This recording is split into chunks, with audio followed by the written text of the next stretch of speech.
Well, hello everyone. Happy Friday. It is awesome to be back. Welcome to the Lawn Care live stream. My name is Ron Henry, and the goal of our little chat that we have on Friday nights is to help you with your lawn care questions. We have a great time just hanging out talking about lawn care, and definitely if you've got any fun questions, feel free to drop them down there below. So if this is your first time in the chat, first of all, welcome. The way like I just said, is really simple. Drop your questions down in the chat and I work through them in the order they come in. Sometimes I have the answers, sometimes I don't, but either way, we have a great time. I had last week off. You guys think I had last week off, but actually last week was more work than the live stream. Like last week, this time, 7 o'clock. This time last week, I was proctoring a black belt test. So we had people that were testing to first degree black belt, all the way up to people testing to third degree. And then Saturday, which would have been tomorrow, a week ago, was the tournament. So I competed, did fairly well, very happy about that. But I missed you guys. Happy to be back. Happy to talk about lawn care. So yeah, I had a week off, but not really. It wasn't really much of a vacation. So let's see what we got in the chat tonight. We got Mr. Flip McNeil. He's got a really good question. Flip, we're going to get your question, definitely for sure. We got LG. He's starting out with the super chat tonight. Thank you so much, LG. I appreciate you. Super chat received. He says, maybe a little bit early, but dang, I really missed last week's live stream. I hear you. You know, it's funny. Like, you guys weren't, we didn't have the live stream, but literally when I was, Friday afternoon, as I was getting ready to do the black belt test, the proctoring, because this is just a regular thing, I started like feeling a little bit anxious, like, man, I know I've told everyone that I'm not going to be here tonight, but it just, you miss it. It's a routine. And it was cool being away for a week, but at the same time, I missed hanging out with you guys. So glad that we're back and back at it. So LG got his Miramichi green hat. Glad you like it, sir. Glad you like it. I got Mr. Mark F in the house saying, hello all, what's going on, Mark? Hope you're doing well. And then we have another super chat from Mr. Cedric. Thanks so much, Cedric. Super chat received. This is Big Ron. Welcome back. My lawn is getting ready for her winter nap. Question for you. Will Carbon Pro or Essential G continue to be applied monthly during the fall and winter? So the answer is it depends, Cedric. So last year, I did it all throughout the entire season. So I did it every single month throughout from like July of last year all the way up until now. But keep in mind, in Georgia, we have fairly mild winters. When I would not do it is if you have any situation where the ground freezes. So if you're maybe even say Tennessee or even north of that, because I think there's some areas there where it gets cold and it stays cold for a while, then I wouldn't do it. But if you're in, Georgia, and again, assuming you're having a mild winter in Georgia or in Florida, you can definitely apply it year round, no issues at all. The only rule I always say is if the ground is frozen, don't apply it, but that's not just for Carbon Pro G, that's for anything. You really don't want to be applying anything to your lawn whenever the soil is frozen, when the ground's frozen. So hopefully that helps. Speaking of Miramichi green hats, let me show you guys. Mazama Blue got his hat and he sent me some pictures. So I can show you guys that really quick. Thanks so much for sending them, Mazama. Let me get Cedric off of here. So he sent me his lawn. Looks like fescue. Looks really, really good. Looks awesome. Hat's looking clean. I appreciate it, sir. And then he sent me a close-up. So I appreciate you, congrats on winning. And thanks again for the cool pictures of the hat. All right, so let's go on to our next question, which is really our first question from Mr. Flick McNeil.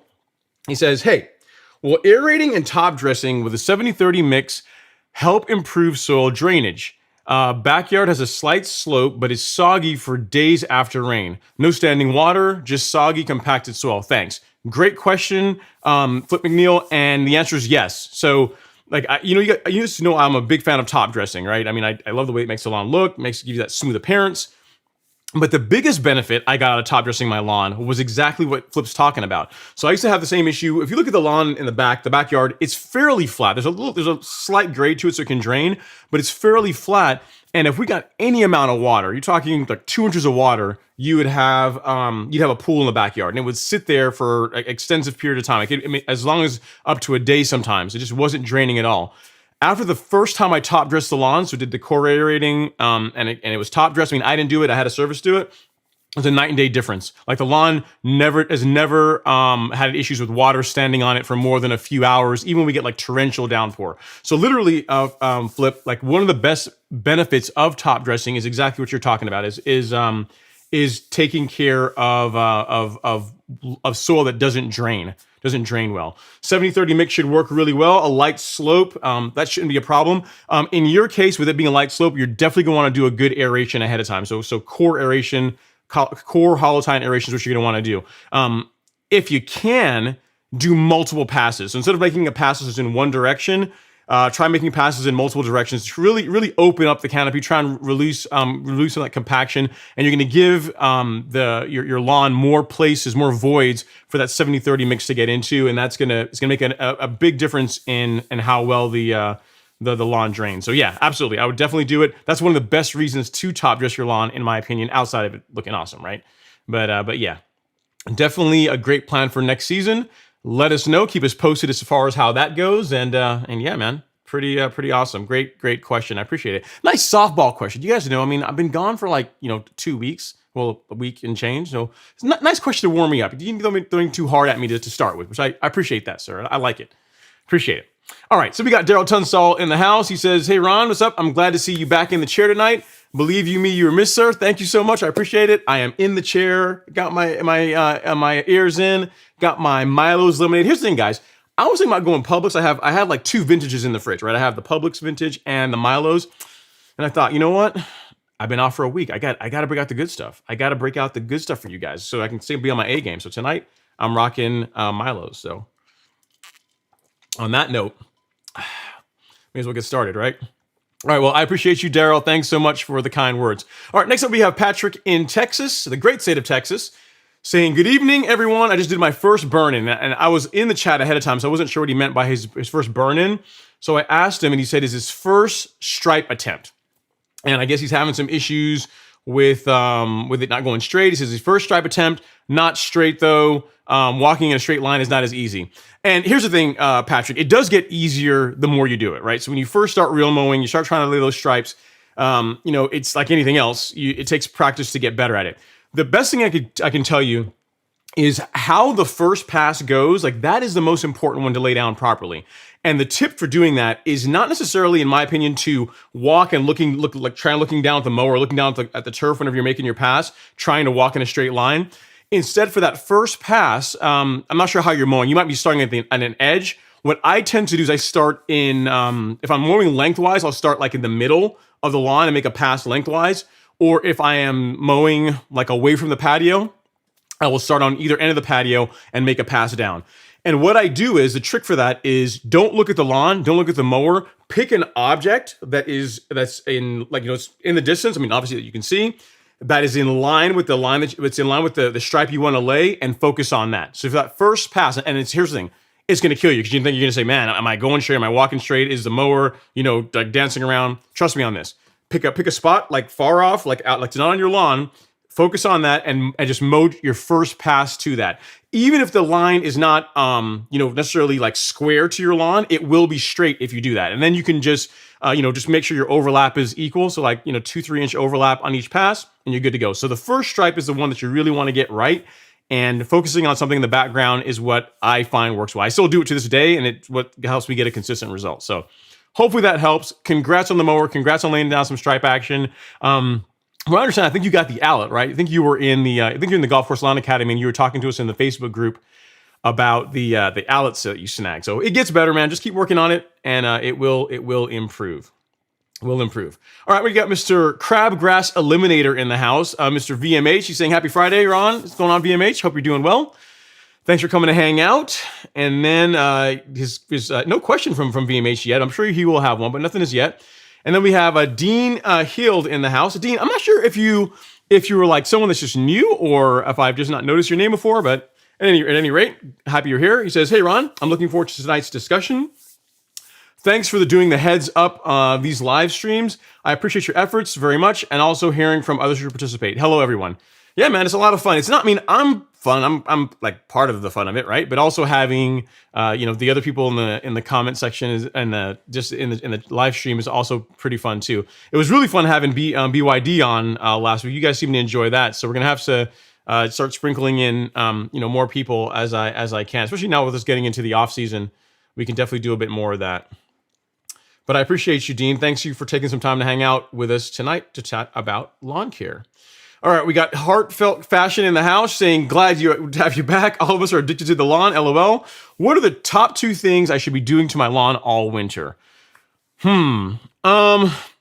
there's not really, I mean, assuming you have Bermuda grass, there's not a ton really that you need to be doing heartfelt fashion. Assuming that you're getting rain, if you're getting regular rain during the winter, there's not even really a need to water it. I'd say if you have, a week go by with no rain, run your irrigation or put some water on the lawn if you haven't done that. But outside of that, at least if you have a Bermuda lawn, there's not a whole lot you have to do. Now, I can tell you what I do in addition to that. I may, if we have an unusually dry winter, which hasn't really been a thing in Georgia, but if that happens to be the case, I will run an irrigation. And then for me, every 3 weeks or so, I'll get out there with a mower and just make a pass, just kind of clean things up. The lawn isn't really mowing that much, isn't growing, mowing. It's not really growing. But getting out there with the real mower, you can still clean it up, make it look nice. You can still lay stripes on dormant grass. It still looks pretty cool. It's not as nice as green grass, but looks pretty good. But outside of that, not a whole lot. There's no reason to really fertilize. There's no reason to do any of that stuff. So the only thing I'd say is a bit of water if you're not getting rain, fairly regularly. And then if you're really, really bored and you want to get out there and just, I would not change the height of cut. So when I do that, I need to qualify that. I don't take very much off. I don't like lower the height of cut at all. But if you just want to get out there and go do that, you can do that too, or trim shrubs, or do some other stuff. Like work on drainage problems, things like that, that will help put your lawn in a good spot for next season. So not a whole lot. If you have a Bermuda lawn, take the time off, enjoy the break, and yeah, don't do too much. Definitely don't fertilize or anything like that. No reason to do anything like that. All right, LG's chiming in. He says, try walking in a straight line after a gallon of scotch. Trust me, it's overrated. A gallon of scotch? Man, listen, if you drink a gallon of scotch and then mow, you have my respect, sir. I mean, forget walking in a straight line. Forget walking at all. That's a lot, man. That's quite a bit. Patrick's like, grasshopper, you have to learn. All right, so Dean Held is chiming in. He says, pre-emergence, and more pre-emergent for warm season lawns. So there you go. Yeah, that's a good point as well. Heartfelt fashion. I'm assuming you've already got your pre-emergent down. So if you've not done that, you're behind the curve already, but you definitely something you want to work on. If you haven't done any pre-emergent as yet, put some pre-emergent down. Dithiopyr, prodiamine, either of those can work well. If you have warm season grass like Bermuda and you want to try out something that has some post-emergent properties in it as well, then coastal is a really good option. I've applied it to my lawn. It's looking really good. I didn't see any discoloration really from the lawn. And it's looking good. The yard right now is fairly weed free. Looking solid. And if you want to see that video, let me see here. I think I've got it here. I do. Look at that. I have the technology. All right, so I've got the video here on pre-emergent. So I've got two options: just straight prodiamine, and then one where we also talk about using coastal. So we'll call this fall pre-emergent video. And so if you want something to check out fashion, heartfelt fashion, check out this video here. So that gives you two options as well. I appreciate that, Dean. That's a good point. I thought already, I was under the assumption that everyone's already done their pre-emergent as yet. If you haven't, get that done. You need to get your pre-emergent down. Otherwise, you're going to be hating life come springtime with all the POA you're likely going to have in your lawn. And Dean's like, I feel like I'm waiting in church. I don't know about that, man, but I guess it's the Church of Lawn Care or Church of Lawn Care as taught by Deacon Henry. I guess as far as my cult of lawn care. But yeah, man, it's always fun. And yes, I do have the Milos ready. You were correct, sir, about that. You were correct. Milos tonight. All right, next up we have Mr. HR showing off his Porsche and his avatar. I am a bit jealous, I have to admit. He says, hey, Ron, my height of cut for Empire Zoysia is 1/2 inch here in South Florida, hardly getting into the 40s and 50s. I think what you're talking about as far as temperature. Would you still recommend raising it to 1 inch during wintertime? As always, thanks. So hard to say, HR. For me right now, my lawn's at 3/4 of an inch, and I'm going to maintain that throughout the winter. I did that last year. I took it up from 1/2 inch all the way up to 3/4, which is where it is now, and that's what I'm going to roll with all throughout the winter and into the spring. I mean, 1/2 inch is a bit on the low side. If you want to try running it at that height for a while and just see how it looks, that's fine. I might raise it up a little bit. I mean, if anything, split the difference with me. Let's, instead of saying at 1/2 inch, maybe go up to like 3/4 of an inch, like what I'm doing. Because I know with Bermuda anyway, there's no issue with that. There's no issue with Bermuda being at 3/4 of an inch. Like last year, we got like 2 days of snow in this area, and the lawn was fine. There wasn't any damage to the lawn or anything like that. I don't know what that half an inch would fare as well. But again, with you being in Florida, man, you're probably going to be fine. You're probably going to be. I mean, South Florida. You guys are not going to get freezing temperatures there, so you probably could get away with half an inch. So it's up to you. I would not go all the way up to an inch if you like the way the lawn looks. If you are able to maintain the lawn at half an inch, meaning you like the way it looks at half an inch, and your mowing frequency is enough where you can keep it at that height and it still looks good, keep it there. You keep it there. It's a really, I don't really only bring it up if, temps start getting really, really cold and you don't feel like mowing as much. Yeah, then bring it up, a quarter of an inch or so to 3/4 of an inch and do that. But yeah, I would, as long as you're fine to keep mowing it, putting in the mowing, you need to keep it at that height, go for it. Especially being in South Florida, should be good to go. Yep. And Dean, yep, you are right, man. Let's just love your MO. You're right, man. Some things are predictable. And we got Higgy Pop, the cheerleader tonight, saying, happy Friday. Let's hit that like button for Ron. I appreciate that, Higgy. It's always nice to get likes. It sends good vibes to the algorithm, says, hey, all these crazy folks are over here talking about lawn care. You guys should come join them. So yeah, if you guys want to give me a like, I'd really appreciate it. Free for you. Easy way to support the channel. All right, next up we have the man from down under. Daniel's Lawn Care is in the house. He says, what's going on, Ron? I am doing well, sir. I'm doing well. Did well. I am getting back from the black belt test and karate tournament. I did fairly well. I won my division, got first in weapons, forms, and sparring, and was able to win the old guys cup. So, by old guys, anyone 35 or older is considered senior. So there you go. But it was fun. I got to train harder for the spring because it's going to be next year's spring tournament and then also world championship. So I got to get my act together to really get things even better than it was this fall. But I appreciate it, man. Hopefully everything is going well. You're probably going into your summer now, I imagine, right? Being in Australia. Yeah. So, or I guess late spring, early summer. So yeah, definitely keep us posted as far as how your lawn develops. All right, next up we have Mr. C Math in the house. What's up, Ron? I noticed what appeared to be bronze tips on my St. Augustine grass. I applied Scott's Disease X Control. Is that common during the transition from summer to fall? Should I apply earlier? Hard to say. One thing I'd say, C Math, check your when you look at the tips that are brown. Are the tips frayed at all, or is it still being cut clean? Because there's a couple of things that could cause that. It could be a fungus issue. It's totally possible. But if you started with your mower sharp at the beginning of the season and you haven't sharpened it at all throughout the entire season, if you inspect the blade, the grass, the clippings that you're cutting off, and you're seeing that the edges are a little bit jagged, that can cause you to get some browning. But yeah, it certainly could be fungus as well. And definitely getting some Disease X down is not a bad idea. So yeah, I'm not sure how long ago you applied it. But yeah, if it is a disease problem, if it is a fungus problem, that should knock it out or should suppress it anyway from spreading any further. And if you are really being super concerned about it, you can do a follow-up application 28 days or so later. On the topic of fungicide, I did my first fall fungicide application the beginning of October, and maybe this week, I'm not sure if this weekend, probably next weekend, I will do my second application. I'm trying to toy with the idea of doing a video on that or not. It's pretty simple. Just go put Headway or Heritage G down. But I'm thinking about putting out a piece of content on that, just showing, hey, this is why I'm doing it, because I'm trying to prevent spring deadest patch. I'm trying to prevent issues with fungus in the spring.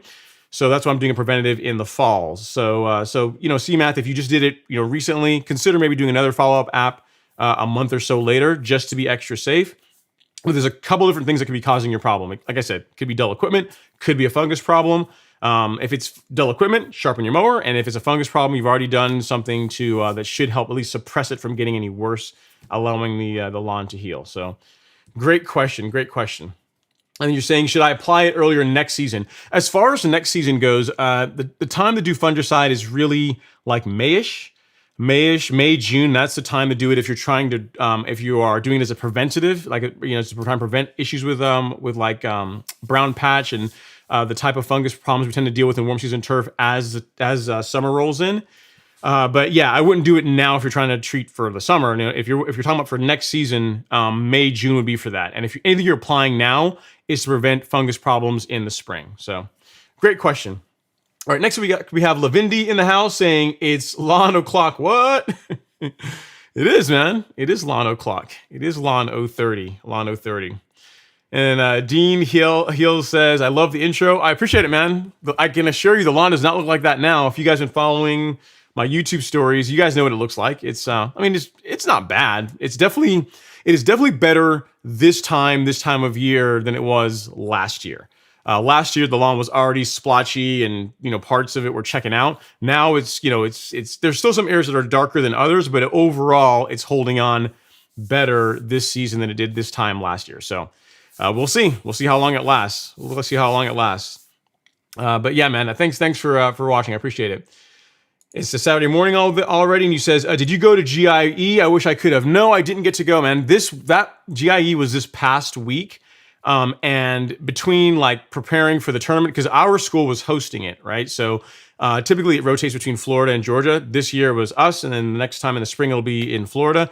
Had it been like another school hosting it, then I would have gone to GIE, because I could have flown up, stayed for a couple of days, and then flown back.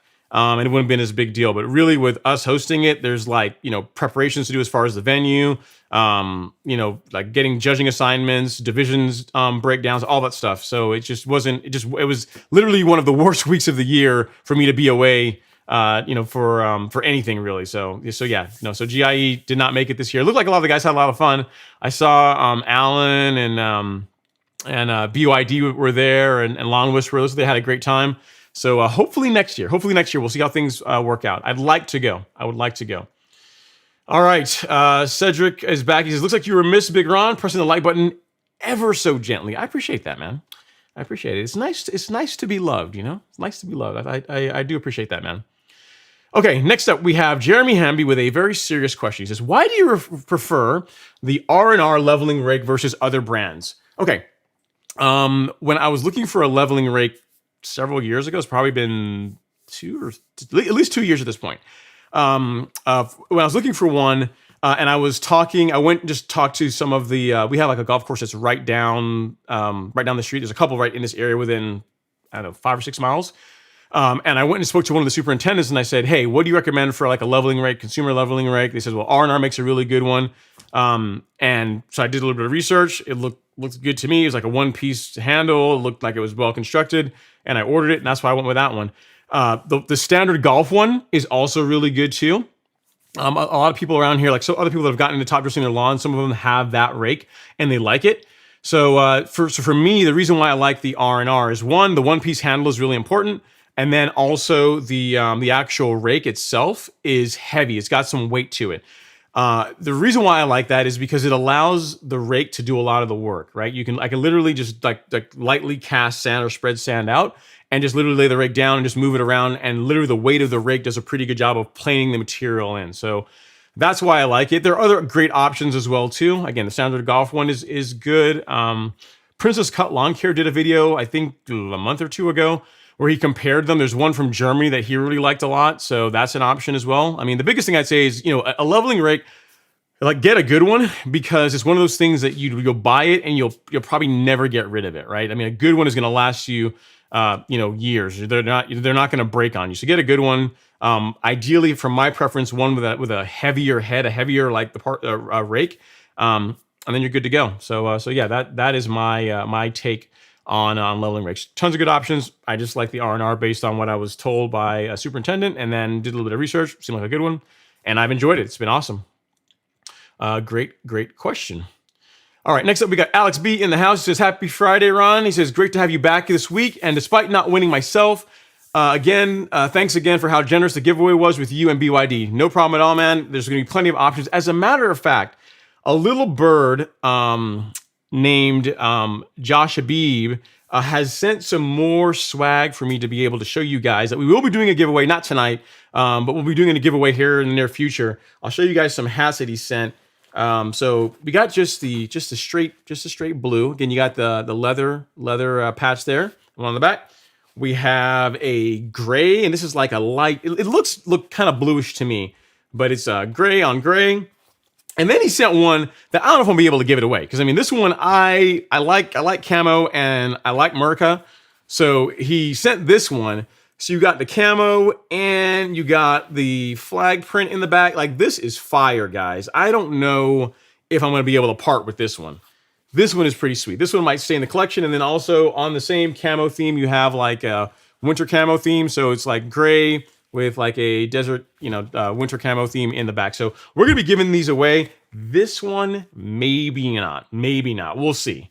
We'll see, because I really, really like this hat. So I'm not sure if this one will be giving away. But you're going to have other options, Alex B. Again, not tonight, because we just got through doing one. But we will do others. We'll get that and see if I can get some other swag from some other places that want to do that, be involved.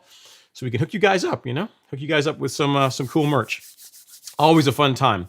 All right, next up, we got Lois H in the house. What's going on, Lois? Hey, hope you're doing well. Welcome back. Thank you so much. I really appreciate it. Appreciate you coming to hang out in the live stream. And then next up, we have Alexander Thomas. Says, hey, everybody, it's Friday. It is. And we're back to our normal schedule, right? We're back on track. And then we got Brick Rehab. Hey, what's going on? Missed you last Friday. Missed you guys too. Thanks for coming to hang out. I appreciate it. And then Alex B says, for Ron's karate tournament last week, chop and kick the like button to get things started. I appreciate that, Alex.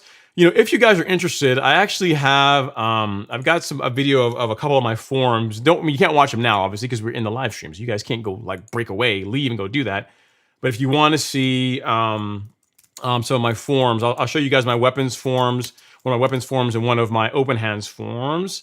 So this one, I think that's Jung Koop Jangum Hyung. That's like that is a sword form.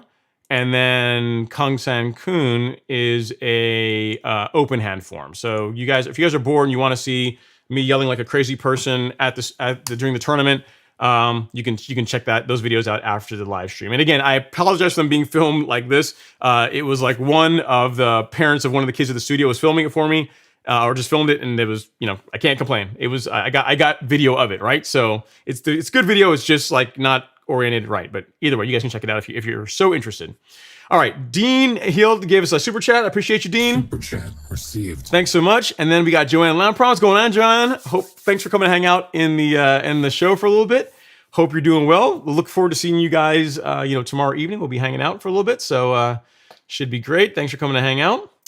And then next up we have Green M is in the house. There's a question or comment saying, what up, everyone? Hope you all had a great week. It's pretty good. Can't complain. It says, my grass is 2 months old, and I was looking at it today, and in the dirt, more than half the grass has a web-looking stuff. Suggestions cure.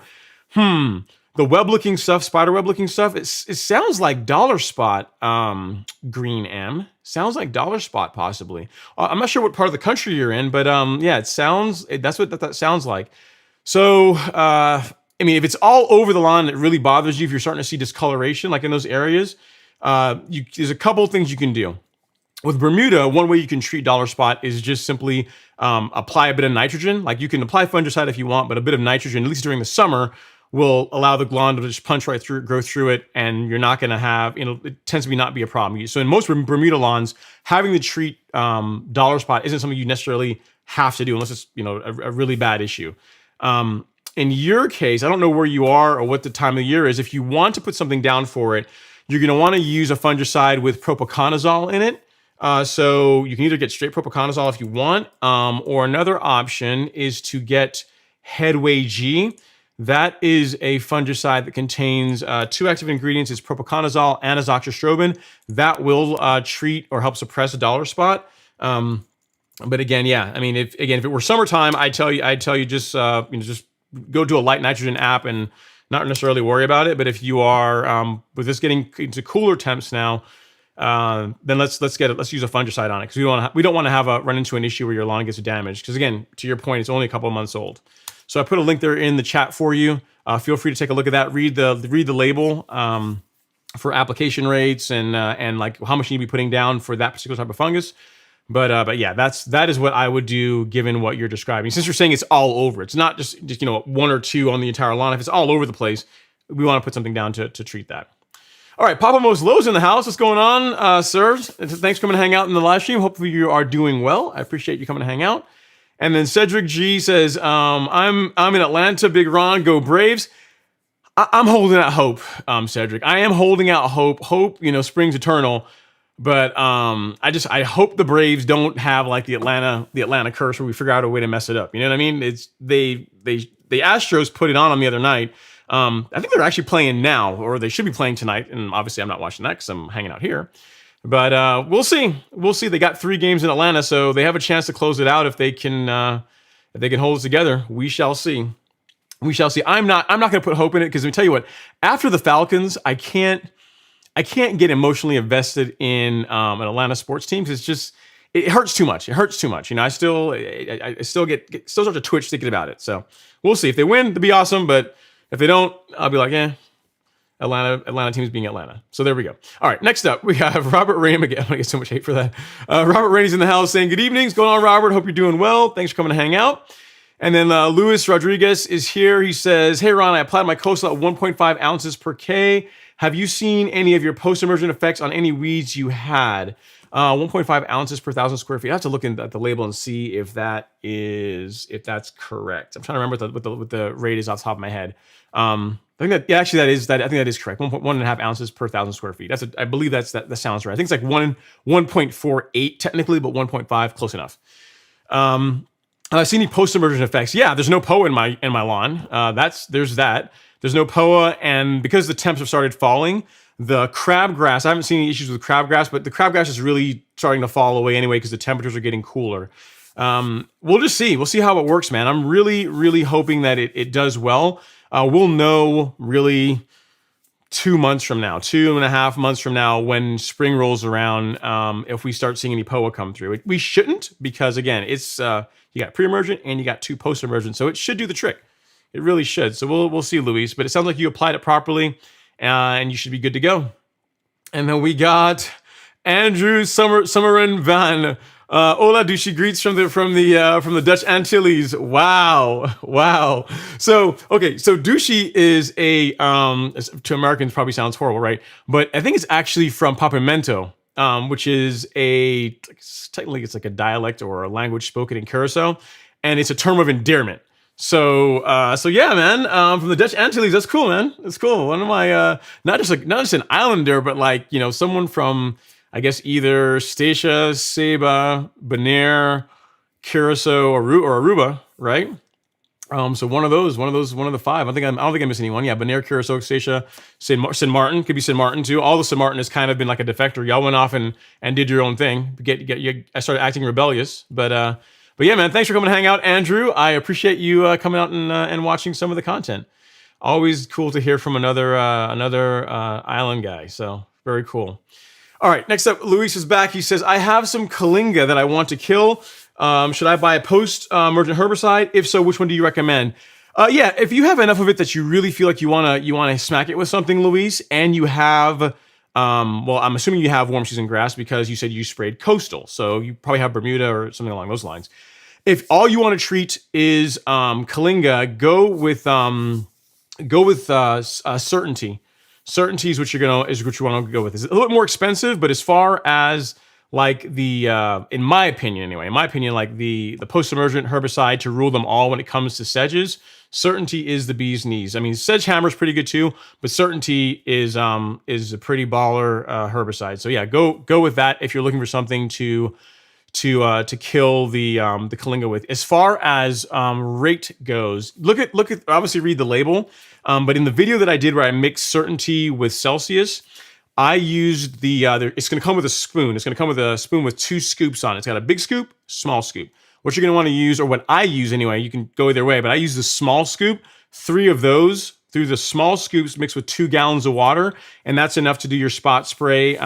Also added like a surfactant, a non-ionic surfactant along with it, and you should be good to go. That should do it. Does Certainty is savage against Kalinga, against sedges. It's really, really good. If you guys are following some of my YouTube stories, you guys can see how it's done, but it's a very, very very good herbicide. Not cheap, but again, like anything else, right? The good stuff never is. All right, so let me send that to you, Luis, in case you're interested, in case you don't already have it. But Certainty is what I would recommend, sir. That's what I would go with. Again, 3 scoops, 2 gallons of water, and use a surfactant with it. You should be good to go. And you did say next, yeah, Bermuda grass, by the way, which I figured because you said you use coastal, so I figure you're dealing with warm season turf. All right, next up we got William Cook in the house. What's going on, William? Thanks for coming to hang out. He says, real mowing rookie here.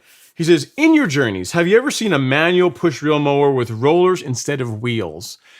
Have I seen one with rollers instead of wheels? I have not. I've not, William. No, I haven't. I mean, that'd be interesting. I wonder why. I wonder. There's got to be. There's probably a good reason for it. Actually, I can think of why they wouldn't do that. So, a roller. I mean, from a technical reason, there's probably no reason why you can't build one that does that. But if you think about what with the demographic that the manual push reel mowers serve, it's people that usually have rotaries and are trying to take up reel mowing.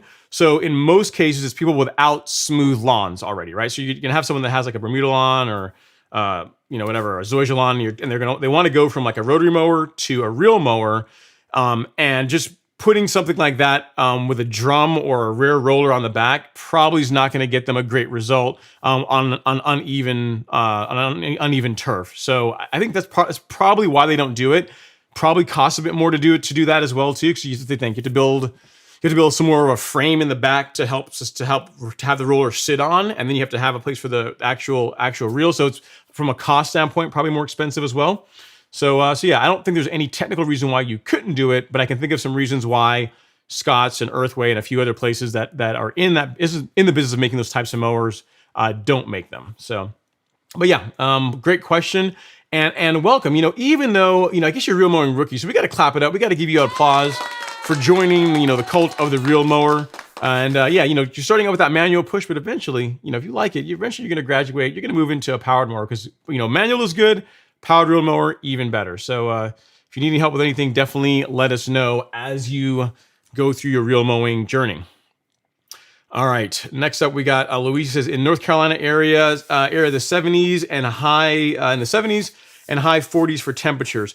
Yeah, so you're about like how we are in Georgia. So Georgia in the morning, it's in the 40s early in the morning, and then it will go into low 60s or so. If we're lucky, it'll get into the 70s, but really it's hovering there between that 40 and 70 degree temp. So our climate is fairly similar, Luis, at this point.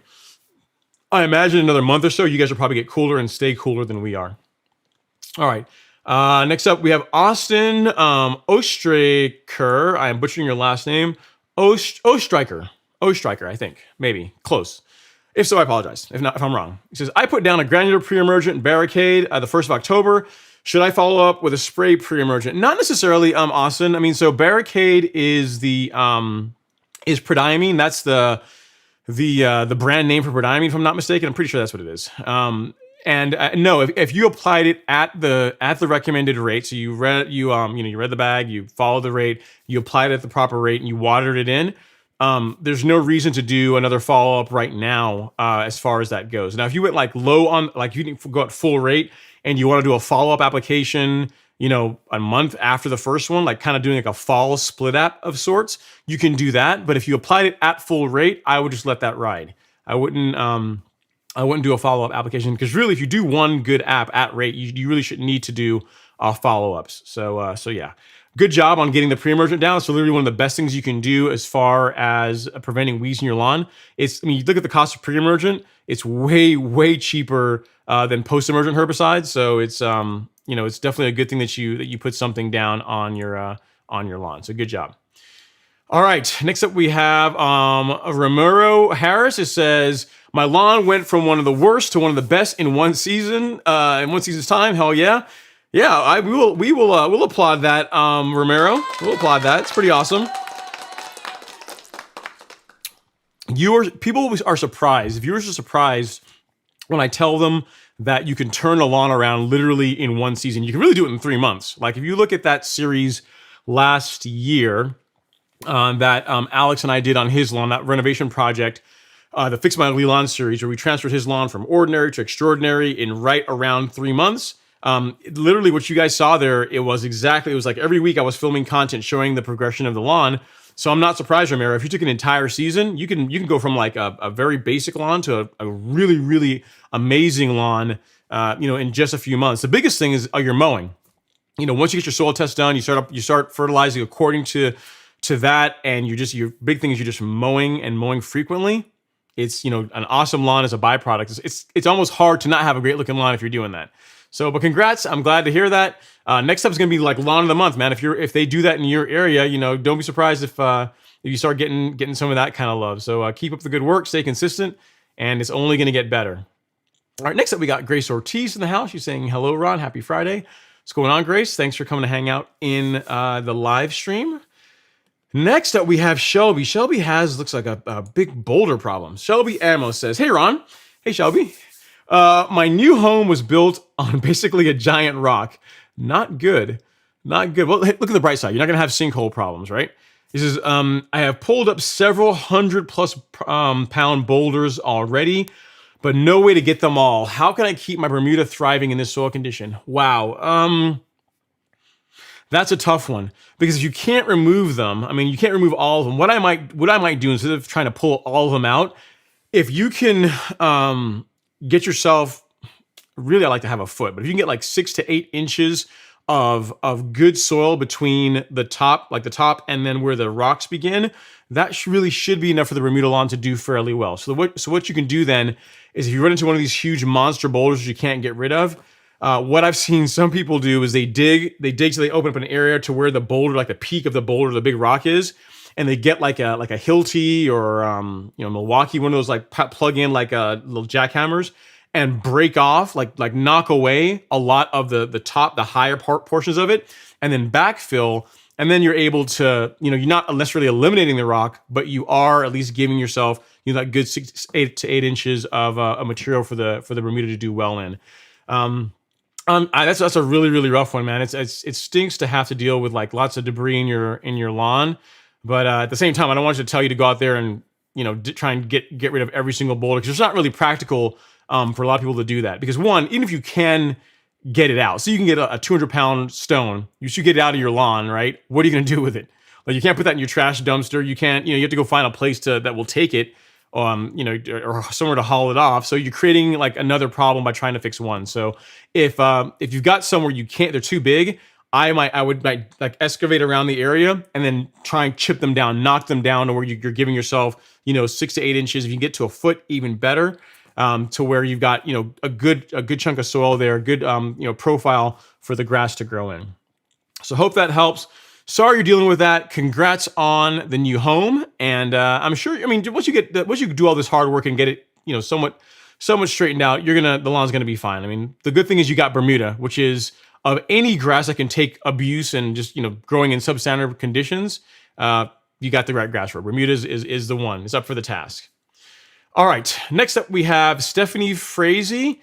It says a question. It says, is there any non-staining liquid iron you would recommend? It's a good question, Stephanie. I actually have never sprayed a straight liquid iron product. I know there's several of them out there. Every time I've applied any kind of liquid iron, it's always been in a fertilizer of some sort. So if you guys are following my channel, last year I was using a product called Brant Supreme Green. Excellent product. Practically impossible to get your hands on now. Like, I can't even find it locally anymore. So since then, I've gone to this liquid fert. It's called Turfplex. This has a bit of iron in it. This doesn't stain. Again, granted, I've not like dumped a bunch of it all over my sidewalk or hardscapes, but when I'm making my passes, some of it does get on the sidewalk and on the patio, and it doesn't stain. This and Nutrizolve, neither of those I've not had any issues with those staining. So I want to show you where those are. You can get both those on the Golf Course Lawn Store. I will take you there. Yep. So we go here to golfcourselawn.store. Nope, we can't update system audio right now. So we go here, golfcourselawn.store, and then so the liquid fert I'm talking about is, did I pass it? No, here it is. Yeah, is Turfplex, this one right here. So this is the one that I'm showing you here that has some iron, a small amount of iron in it. But if you're looking for a higher percentage iron, what you're going to go with is a product called Nutrizolve, which is down here. This is purely a micronutrient product. It doesn't have any NPK, so no nitrogen, no phosphorus, no potassium.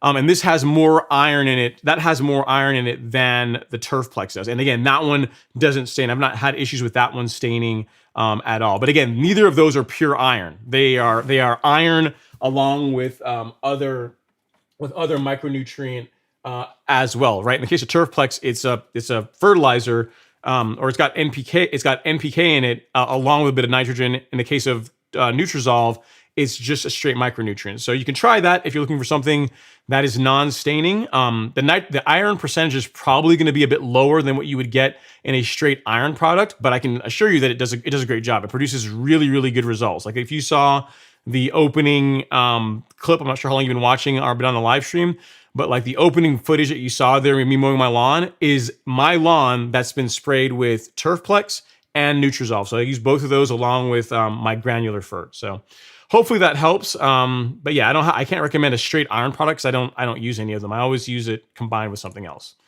So hopefully that helps. And welcome to the live stream. I think you're new. I don't recall seeing your name before. So thanks for coming to hang out. Next up, we got Dale Elder saying, "Hey Ron, no questions, but huge fan. Thank you for the great content. I appreciate that, Dale. Thanks for coming to hang out as always." And then we got, and Shelby is out of Fort Worth, Texas too. So believe it or not, there's a lot of the viewers that watch the content. They're from all over the country, but Texas is a big concentration. There's a lot of my viewers are in the great state of Texas, which is I appreciate you guys. Very awesome. We got Begonias 444 in the house. What's going on, Begonias? Saying hi, Ron. Hey, Begonias. Hope you're doing well. Thanks for coming to hang out. We got Sam's Lawn in the house. Hey, Sam. Hope you are doing well, sir. And then Rob Schott is in the house. He says, "Hey, Ron. Looking forward to the conversation this evening. Would you happen to have any advice on keeping snakes out of your yard? Recently have one hanging around my ferns on the front porch." Oy, yeah, I can't stand snakes. I don't like snakes at all. I know a lot of people say, oh, I know they're useful, they're helpful, and they kill other rodents and stuff. But I just don't like them. Don't like snakes. As far as getting rid of them, I don't really have any recommendations as far as products. I've never had to really deal with that. There's been I've seen, let me think, like 2 snakes the entire time since I've been here. And they tend to like areas like what you're talking about, like ferns, shrubbery, higher grass, places where they can kind of hang out and just hide and relax. So if you can eliminate locations like that, that's going to make it less likely for them to be around. There probably is a repellent that you can use for snakes. I'm just not aware of any. Again, my lawn, I don't have a huge issue with it because if you guys have seen the lawn, it's mainly just one big open field, right? So there's not a lot of places for snakes to hide where, predators wouldn't come and kill them. So that's why I attribute some of that to why there's no issue with snakes in my lawn. But I don't really have one for you, Rob. I don't have an answer for that one. That's a good one. I'll have to see if there's any repellent that I can recommend for snakes that that's not going to kill them or anything like that. So snake repellent. Snake repellent that's not a 12 gauge shotgun, right? That's what we're after. All right, so that's a good research topic. So I'm sure someone else is going to have that answer at some point too. That question at some point too. All right, next up we have Betty Comas is in the house. What's going on, Betty? Thanks for coming to hang out. It says it's 88 degrees in California today. You guys are lucky. It's not like that around here. It says, what should I put on my Bermuda grass?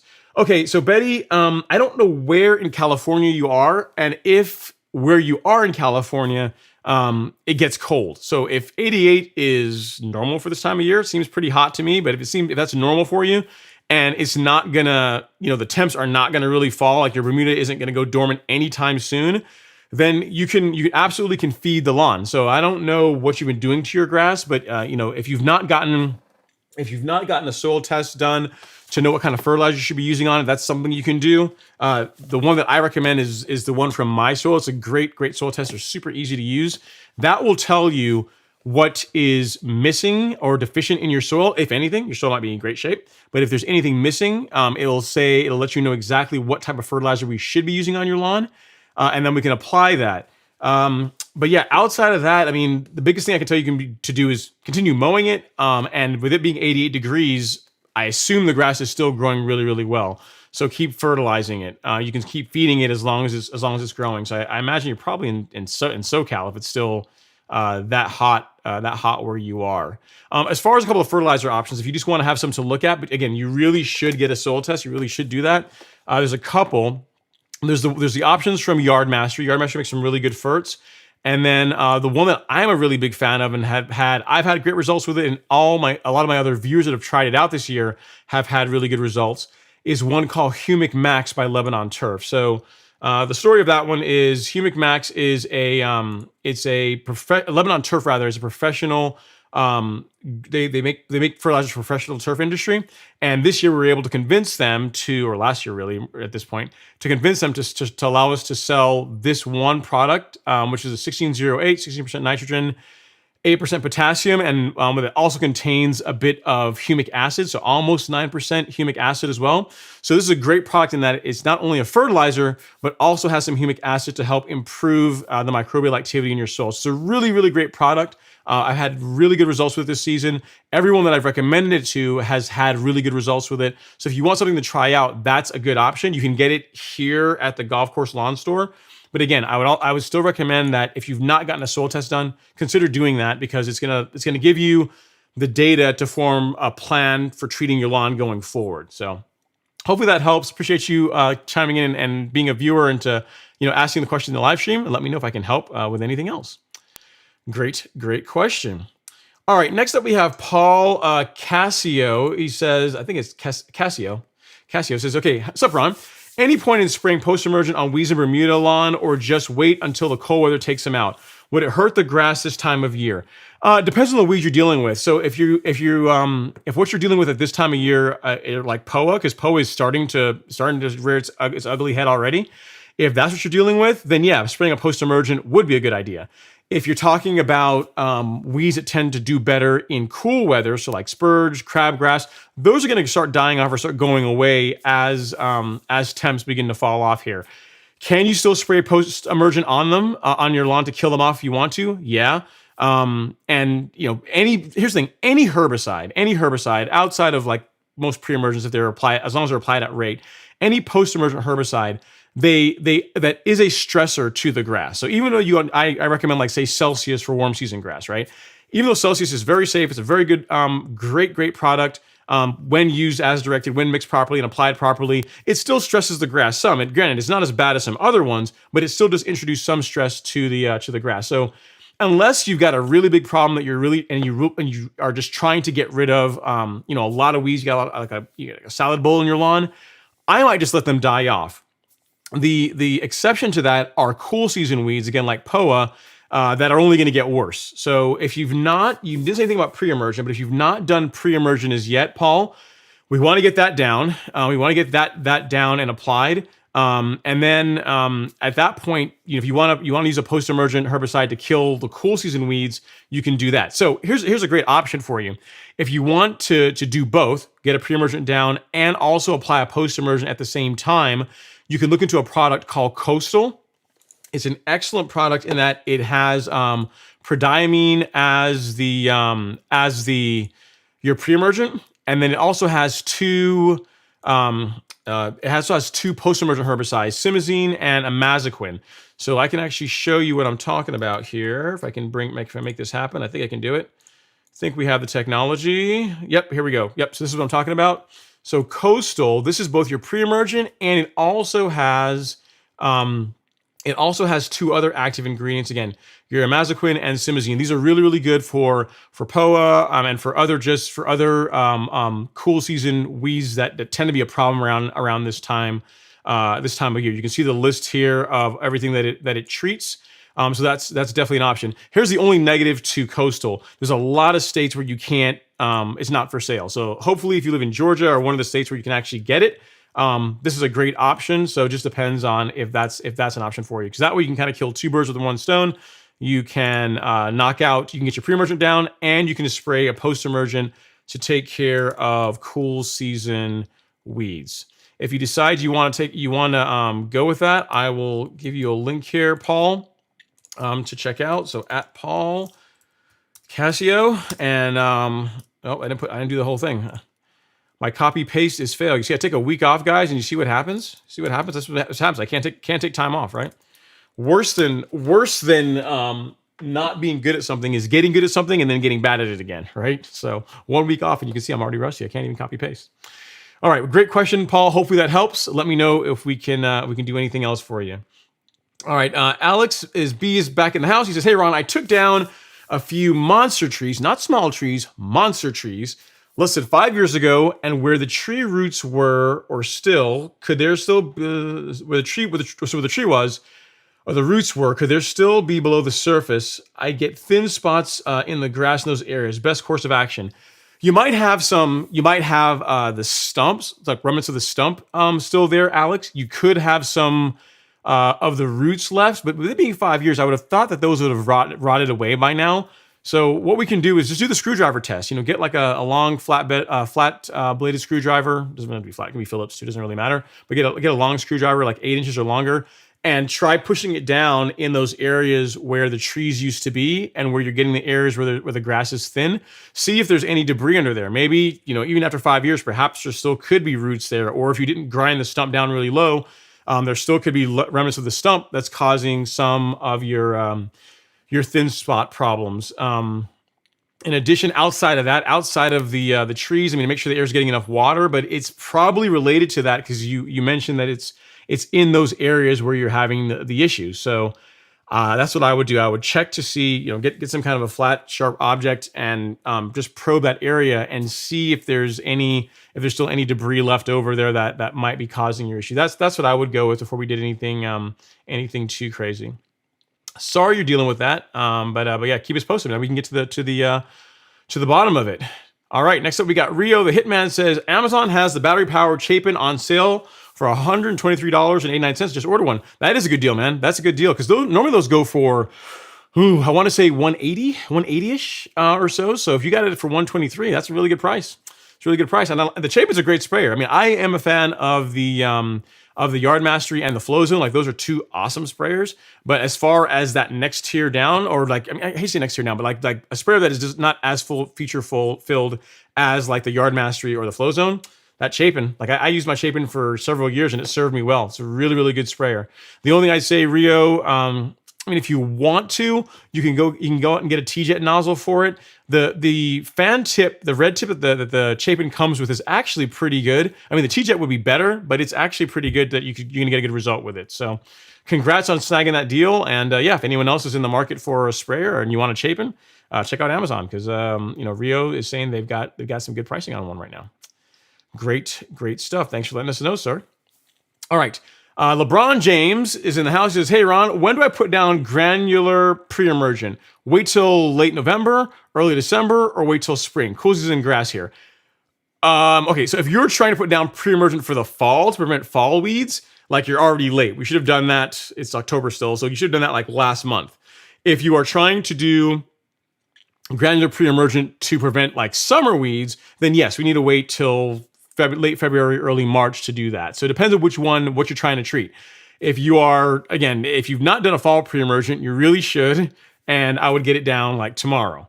If your goal is so you've already done that, and you're saying, hey, I want to prevent summer weeds, it's a bit too early for that. We want to wait till, again, like I said, late February, early March to get your spring pre-emergent down. So hopefully that helps. I would not wait till late November, early December. I would do it now. When it comes to pre-emergent, a little bit early is better than late because you want to give it ample time, especially if you're using a granular too. You want to get it applied, get it watered in, and give it ample time to get down into the soil so you can begin working, right? So you don't want to wait. You don't want to wait until weeds are already present before you put the pre-emergent down. You want to do it a little bit early is always better than late when it comes to pre-emergent. Fun fact, look at Alex's lawn. Granted, we did that partially also so we'd have some content to show to you guys, but we did the spring pre-emergent on his lawn.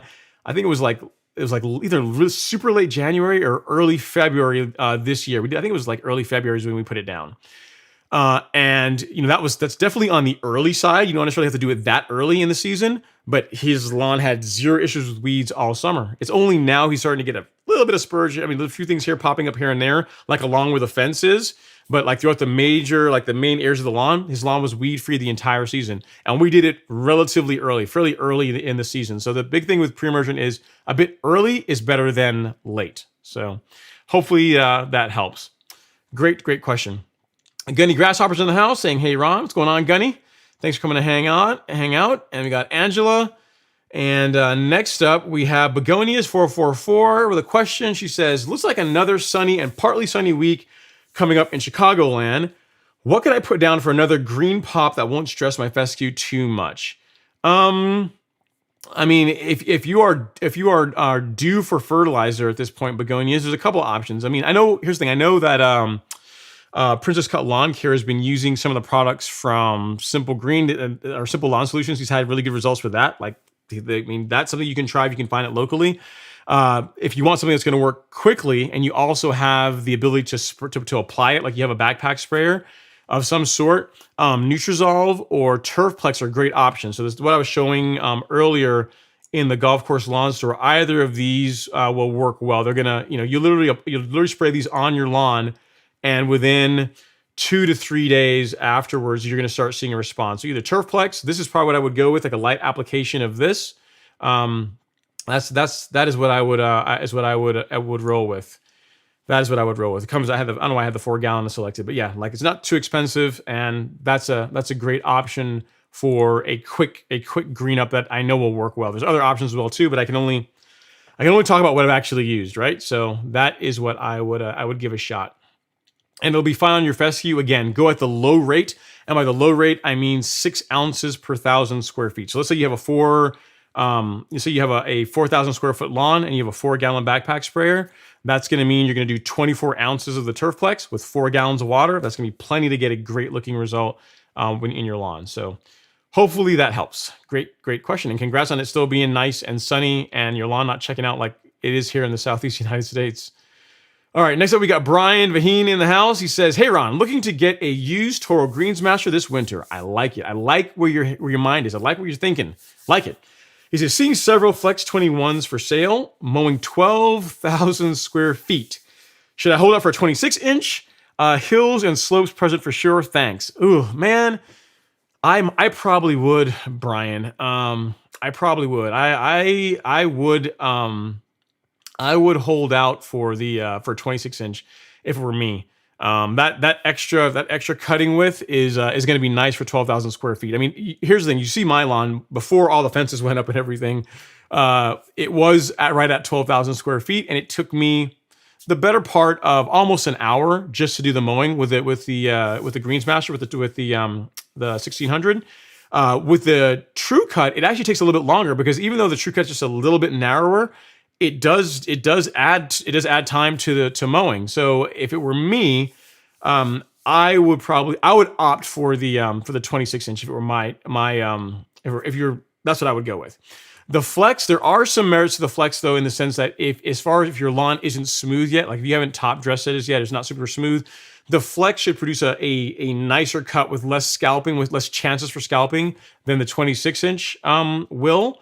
But as far as it, for me, just looking correct, I like wider stripes on that big of a property. You know, if you have a lawn that big, I think the wider stripes look better than the narrower stripes for me, for my eye.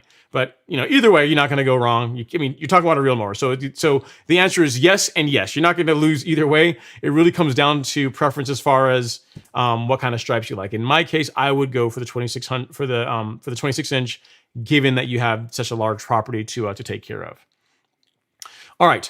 Gunny Grasshopper is saying overseeding project went well. We'll send before and after pics soon. Nice, man. You got to send to me. Send me the pics and I will get them up here and I'll show everybody how your overseeding project went. My email address, if I can find it, yes, it's here. It's ron@golfcourselawn.com. Send me some pics of your overseeding project results and I'll put them on the live stream if you want. We'll definitely do that. Awesome. Great stuff. Glad to hear that your project went well. All right. Troy Ridley says, "Hi, Ron. I got my soil test results. Calcium is through the roof on both tests. How can I reduce Central Texas, Central Bermuda?"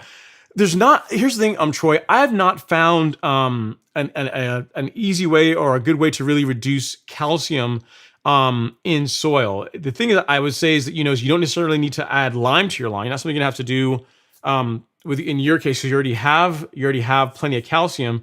I have looked at soil test results from viewers that have high calcium. When I say high, not even like on the My Soil test showing like high, like pegged, like off the scale high.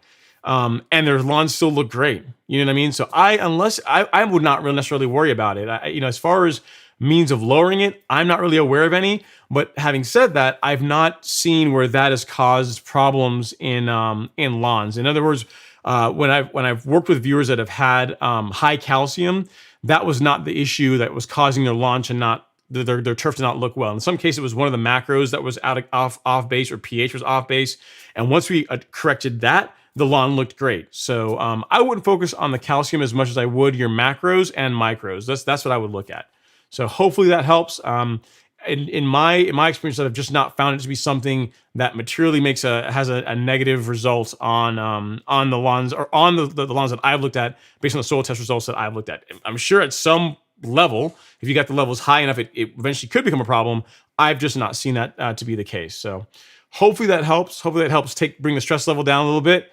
And good job on getting a soil test done. So at least outside of the calcium, the other things you need to do in your lawn. So great question. I appreciate you. All right, next up we got Happy Mowing Cloth. Says, hello everyone. What's going on? Happy Mowing Cloth. Thanks for coming to hang out in the live stream. Appreciate you doing that. And then next up we have Ruben Harris. He says, what's up, Ron? My cool season lawn is starting to look pretty good. I'm thinking about that carbon. I think that carbon kit did me right. I'll be using it again next year. It's I've not gotten any negative feedback on the product, Ruben. So that's good. I'm glad to hear that. I'm glad to hear that.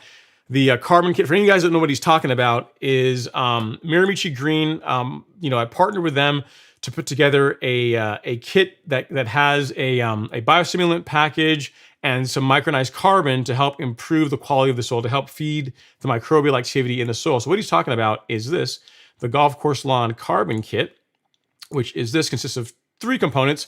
The first is Release Zero, which is 10% micronized carbon. The next is NutriKelp, which is 2% micronized carbon, along with 24%, I think 25% kelp extract. And then finally, we have the BioSpectrum, which is the microbial package that's also part of it. So those 3 things combined make a really, really good package that, again, I have yet to get to hear any bad feedback from anyone that's been using it on their lawn. So yeah, I'm glad that you got good results with it, Ruben. Let me know, how things go next season. Very, very cool. And then Troy say, did I hear you say dull mower blades? Because yeah, that's one thing that's important, Troy. People don't realize that, especially I say real mower people tend to be a bit more conscious of it because we just are more obsessive, OCD about our lawns tend to be. But yeah, dull equipment, like non-sharp equipment, can cause issues too in your lawn. A great example. Alex, during the summer, early summer this year, late spring, early summer, he was mowing every day. Like, he didn't get his mower sharpened at the beginning of the season. Like, he checked it, it was sharp, it was cutting paper. He didn't get it tuned up this season, and he was cutting just like I was cutting, like every other day, sometimes every day when the grass was growing a lot. So he had his mowing frequency down, but the lawn just never looked good. It always had like this yellowish haze to it. Just never looked good, and he couldn't figure out what was going on. So one day I went over there and I looked at it, and I was like, man, look, your edges, the edges of all your clipping of the grass looks kind of jagged. It doesn't look very good. So we got his mower out, we did the paper test, and it was like a dull butter knife. It would be generous, was for how dull that reel was. He went off, got it sharpened. Literally a week later from the time he got it sharpened and started mowing with sharp equipment, the lawn turned around. Like, it greened up, started looking really nice, looked really healthy. So don't discount the importance of sharp equipment. Like, it's very, very important to having a great looking lawn. So and in addition to that, you help minimize injury in the lawn. So as far as like fungus problems, you minimize those chances of that type of stuff happening whenever you keep your equipment sharp. So yeah, definitely look into that if you've not as yet, Troy.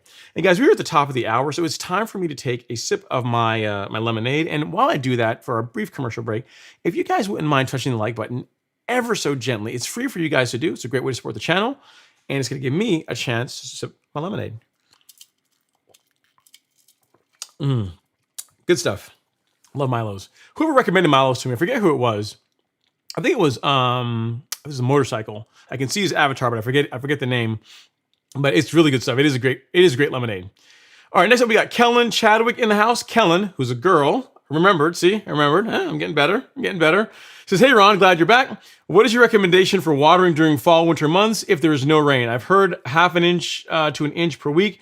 Expect a dry Texas winter. If you want to run irrigation once a week, you can, Kellen. Here in Georgia, we tend to get rain even during the winter months, to where I really have to run irrigation. So half an inch, yeah, I mean, half an inch is probably good advice. I don't know that I would go up to an inch when the lawn's dormant, but half an inch just to keep the soil hydrated is not a bad idea, assuming you're not getting any rain. So yeah, if you want to do that, not gonna hurt anything. If you don't want to do that, the lawn's probably the soil. To be completely honest, Bermuda is probably going to be just fine when the spring rolls around. But if you want something to do, and again, if it's getting super dry, you don't want the soil to dry out and get hard, then putting some water on it, albeit less at a lower rate than you normally would, is fine. That's good advice, good tip. And then Dean is saying an inch per week of rain of irrigation is desirable for lawns. Yep, you're absolutely right, Dean. I find that to be definitely true. When lawn is dormant though, when Bermuda is dormant, I rarely ever put water on my lawn during the winter months. If you're in a place where it gets really dry, like Kellen is talking about, like in Texas, in that case, then putting some water on the lawn is likely a good idea. That's good advice to do that. I typically don't have to do that here in Georgia because we get rain during the winter time. We don't get snow. It just gets cold and rainy and miserable. So that is how things go here. All right, next up we got Will Dog Hail State in the house. He says, good evening, Ron. Since you've moved your height of cut up, are you still using the 10 blade reel? And if so, how's it doing at heights higher than half an inch? It's doing great. So yeah, it's at, I think it's 11 blade reel. But yeah, at any rate, it's still doing well. The height of cut is at 3/4 of an inch, and yeah, 0.75 is no problem at all. Yeah, it's still doing well. No problems at all there, Will. So yeah, it's not. Keep in mind too, the grass isn't growing very fast now at all. So really, I'm at the point where I could mow every 4 days, 3 to 4 days. Like really, I'm getting to that once a week mowing frequency if I really wanted to. So the grass isn't really growing that much. So it's not getting so thick that it's gonna, we're gonna have an issue with it binding the reel up and bogging the mower down. So yep, no issues at all at 3/4 of an inch. Next up, we got DW Davis saying, I forgot Ron Henry Live was on. I'm glad I remembered. I always learn something, and I appreciate it. Well, I appreciate you coming to hang out, DW Davis. Thanks for that. I really do appreciate you being a viewer. All right, Alex B says, nice, Ron. I'll queue up those karate videos for later. Yeah, man. If you like martial arts and you want to see some forms, yeah, something to do to pass the time. All right, next up we have Erkrom, I think. Erkrom says, great to see you live streaming. Watching here in the UK. Wow. I appreciate you. I'm sure it is very, very late in the UK right now. So in London. So yeah, that's definitely dedication. I appreciate the support. It says, you're battling clay soil and winter approaching and seeding new lawn ASAP. Risky, LOL. Yeah. There's Garden, what's his name? There's Paul. There's Premier, I think is Premier Lawns. Like he's one that does that's out there, like Robbie. And then there's also, I think, is his name Paul? Is it Paul or Matt? I forget his name, but his name of his channel is the Garden Care Guy or something like that. Like he's someone that's really good to follow as far with you being in the UK, because he's going to be right. Like anything he's doing is likely what you should be doing as far as seeding and aerating to take care of the clay soil and those types of things. But yeah, man, I appreciate you. I appreciate you you watching all the way from the UK. And it likely is risky. I imagine the weather's, the temperatures are getting pretty cool this time of year in the UK. But I mean, what's the worst is going to happen? It's just not going to grow, right? It's just not going to grow in, and you waste some, you waste some seed, and life goes on, right? So it's worth a shot if you want. No big deal. All right. So next up we got Green M says, cool season grass, Central California. Okay. All right, Green M, thanks for letting us know that. And then Angela says, hey, Ron, I missed you last week. Congrats on the win. I appreciate that. It says, not able to do much in my garden apart from clearing leaves. We've had nothing but rain in England. I hear snow is coming. That sounds horrible. The rain part's not so bad, but as far as the snow, that sounds like not fun. But, that's the UK for you. We will get like 2 inches of rain here in Georgia. Like it'll rain, it'll snow like a day or two out of the year, and it's always funny. Like there's accidents all over the place. People can't drive on the snow. Like all the eggs and bread gets bought out of the supermarkets. You guys would probably make fun of us or laugh at us if you saw what happens in Georgia whenever snow is in the forecast. But yeah, I'm sure in the UK you guys are a bit more professional as far as dealing with snow. All right, East Tennessee Lawn Care says, hey, I have a customer that likes to mow their grass short. that likes to mow the grass short, like to, I didn't say what that is, but I'm not sure what kind of grass seed do you prefer getting ready to do an overseed. So you have a customer that likes to mow their grass short, and I guess the question is, what kind of grass seed do you prefer getting ready to do an overseed? So if they are, I guess you're in Tennessee, but I mean, I'm not sure you really would get away with cool season grass in Tennessee. But if you're trying to do an overseed now, which is it's late for that, like a perennial rye would be all right. Would be a good choice if they're trying to mow low East Tennessee lawn care. But really, if I'm assuming they have Bermuda, I'm answering this question is if they have like Bermuda as their grass type and they're trying to do an overseed so they can mow their lawn short over the winter months. In that case, perennial rye is what you want to go with, but really you're kind of late in the season for that. You really should have been doing that like in late August, early September for best results. You can still try it. I mean, you might still get some germination, but it's a bit late in the season for that.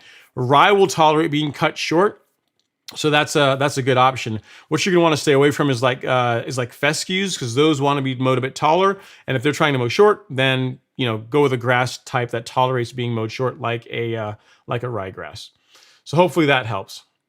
We got Lawn Journeys in the house. What's going on, Lawn Journeys? Thanks for coming to hang out in the live stream. Appreciate you. And then Brick Recap says, sorry I couldn't help it. I watched one of the videos. Cool. Thanks, man. It's a lot of fun, right? It's martial arts is that's definitely my passions, like work, karate, lawn care, as if I had to rank them. There's probably some other things in there too, but as far as things that you guys know about, work, as far as like, things I enjoy doing, I enjoy what I do for work. Really, really enjoy martial arts. And then I also enjoy lawn care and YouTube and hang out with you guys and that kind of thing. But thanks for watching. I'm glad you found the video entertaining. And then next, Alex B says, definitely a balance between establishing new weed with all the watering, but not encouraging fungus growths. Thanks to Damir's advice, I put down propiconazole a week before my renovation just in case. Yeah, so you're probably good to go, Alex. You're probably in good shape. But speaking of Damir, I haven't seen him. I'm trying to get him on the live stream here, hopefully. We'll see. Hopefully not next week and the following week. He's been kind of busy lately, but I'm trying to get him on here so you guys can talk to a turf pro. So we'll see how that we can make that happen. All right. Sam's Lawn says, thank God we can talk lawns and grass on Fridays. Winter is coming to Sweden. See you in 9 months, Lawn. Never-ending winter here. Wow. I imagine, because, I mean, Sweden, you guys are far enough north that doesn't get dark for a portion of the winter, like throughout the entire, probably a month or so that it's completely dark. I'm not sure if that's only northern Sweden, but I know it's definitely an issue in Alaska. And I believe, Sweden, Norway, Finland, you guys are pretty up there. So, but yeah, at least we can talk about grass. You can live vicariously through all of us here in the United States and further south of you, Sam, who still have lawns to look at least for the time being. And then Patrick is saying the game starts in 45 minutes. Go Astros. Here's the thing, Patrick. I'm actually, at heart, when it comes to baseball, more an Astros fan than a Braves fan. Because when I was a kid, way back in the day, you might remember a guy named Nolan Ryan. He was a pitcher for the Astros, and then I think there's some kind of issue, like Houston didn't, like, I think he wanted more money in his contract, and they wouldn't renew it, or they wouldn't give him the money he wanted, so he went to the Rangers. Like, most people think of Nolan Ryan as being on the Texas Rangers, but really he was with the Astros before then. So even then, I was an Astros fan way back then, and like I have family that lives in Houston, and they're all Stros fans. So, I have to admit, I mean, would it be cool for the Braves to win? Yes, it'd be cool because Atlanta, it would be nice for us to have like a big win from one of our professional sports teams. But if the Astros win, I'm not going to be sad either, So either way, I'm going to be happy with the result. So yeah, go Astros for sure. All right, next up, we got Keith Seacrest in the house. He says, total of 2-acre lawn renovation with R15 coming in the spring. Grubbing and scrapping the property now. Should I experiment with perennial rye this winter to try keep erosion minimized? Any tips? You can give it a shot, Keith. I'm not sure where in the country you are. If your goal was to really get a good stand of grass of perennial rye, really wanted to do that a month or so ago. If you don't care, like if you don't get great germination and you just want to do it as an experiment, just to your point, just to try and keep erosion minimized, give it a shot. Go for it. Go ahead and throw it down and see how much of it takes, because it's definitely an option. Next year, if your plan is to get the lawn all prepped and good to go for next year, because then you're going to do Arden 15. You're going to do a renovation in the spring with Arden.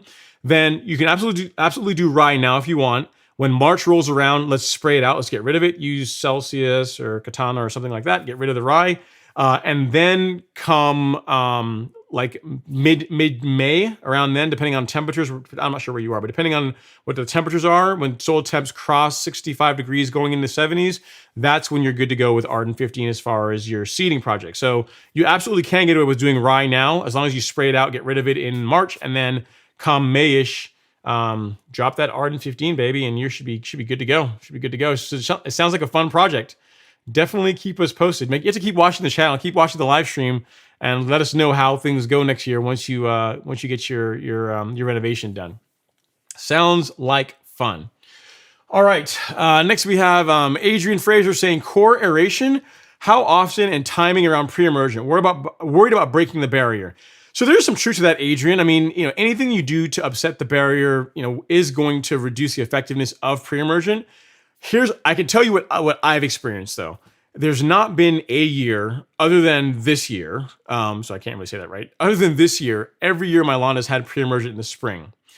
And every year my lawn has been aerated after having pre-emergent been put down. And I don't really have issues with weeds in my lawn. Same thing with Alex. You look at his lawn. We did pre-emergent on his lawn in, again, I think it was like early February this year.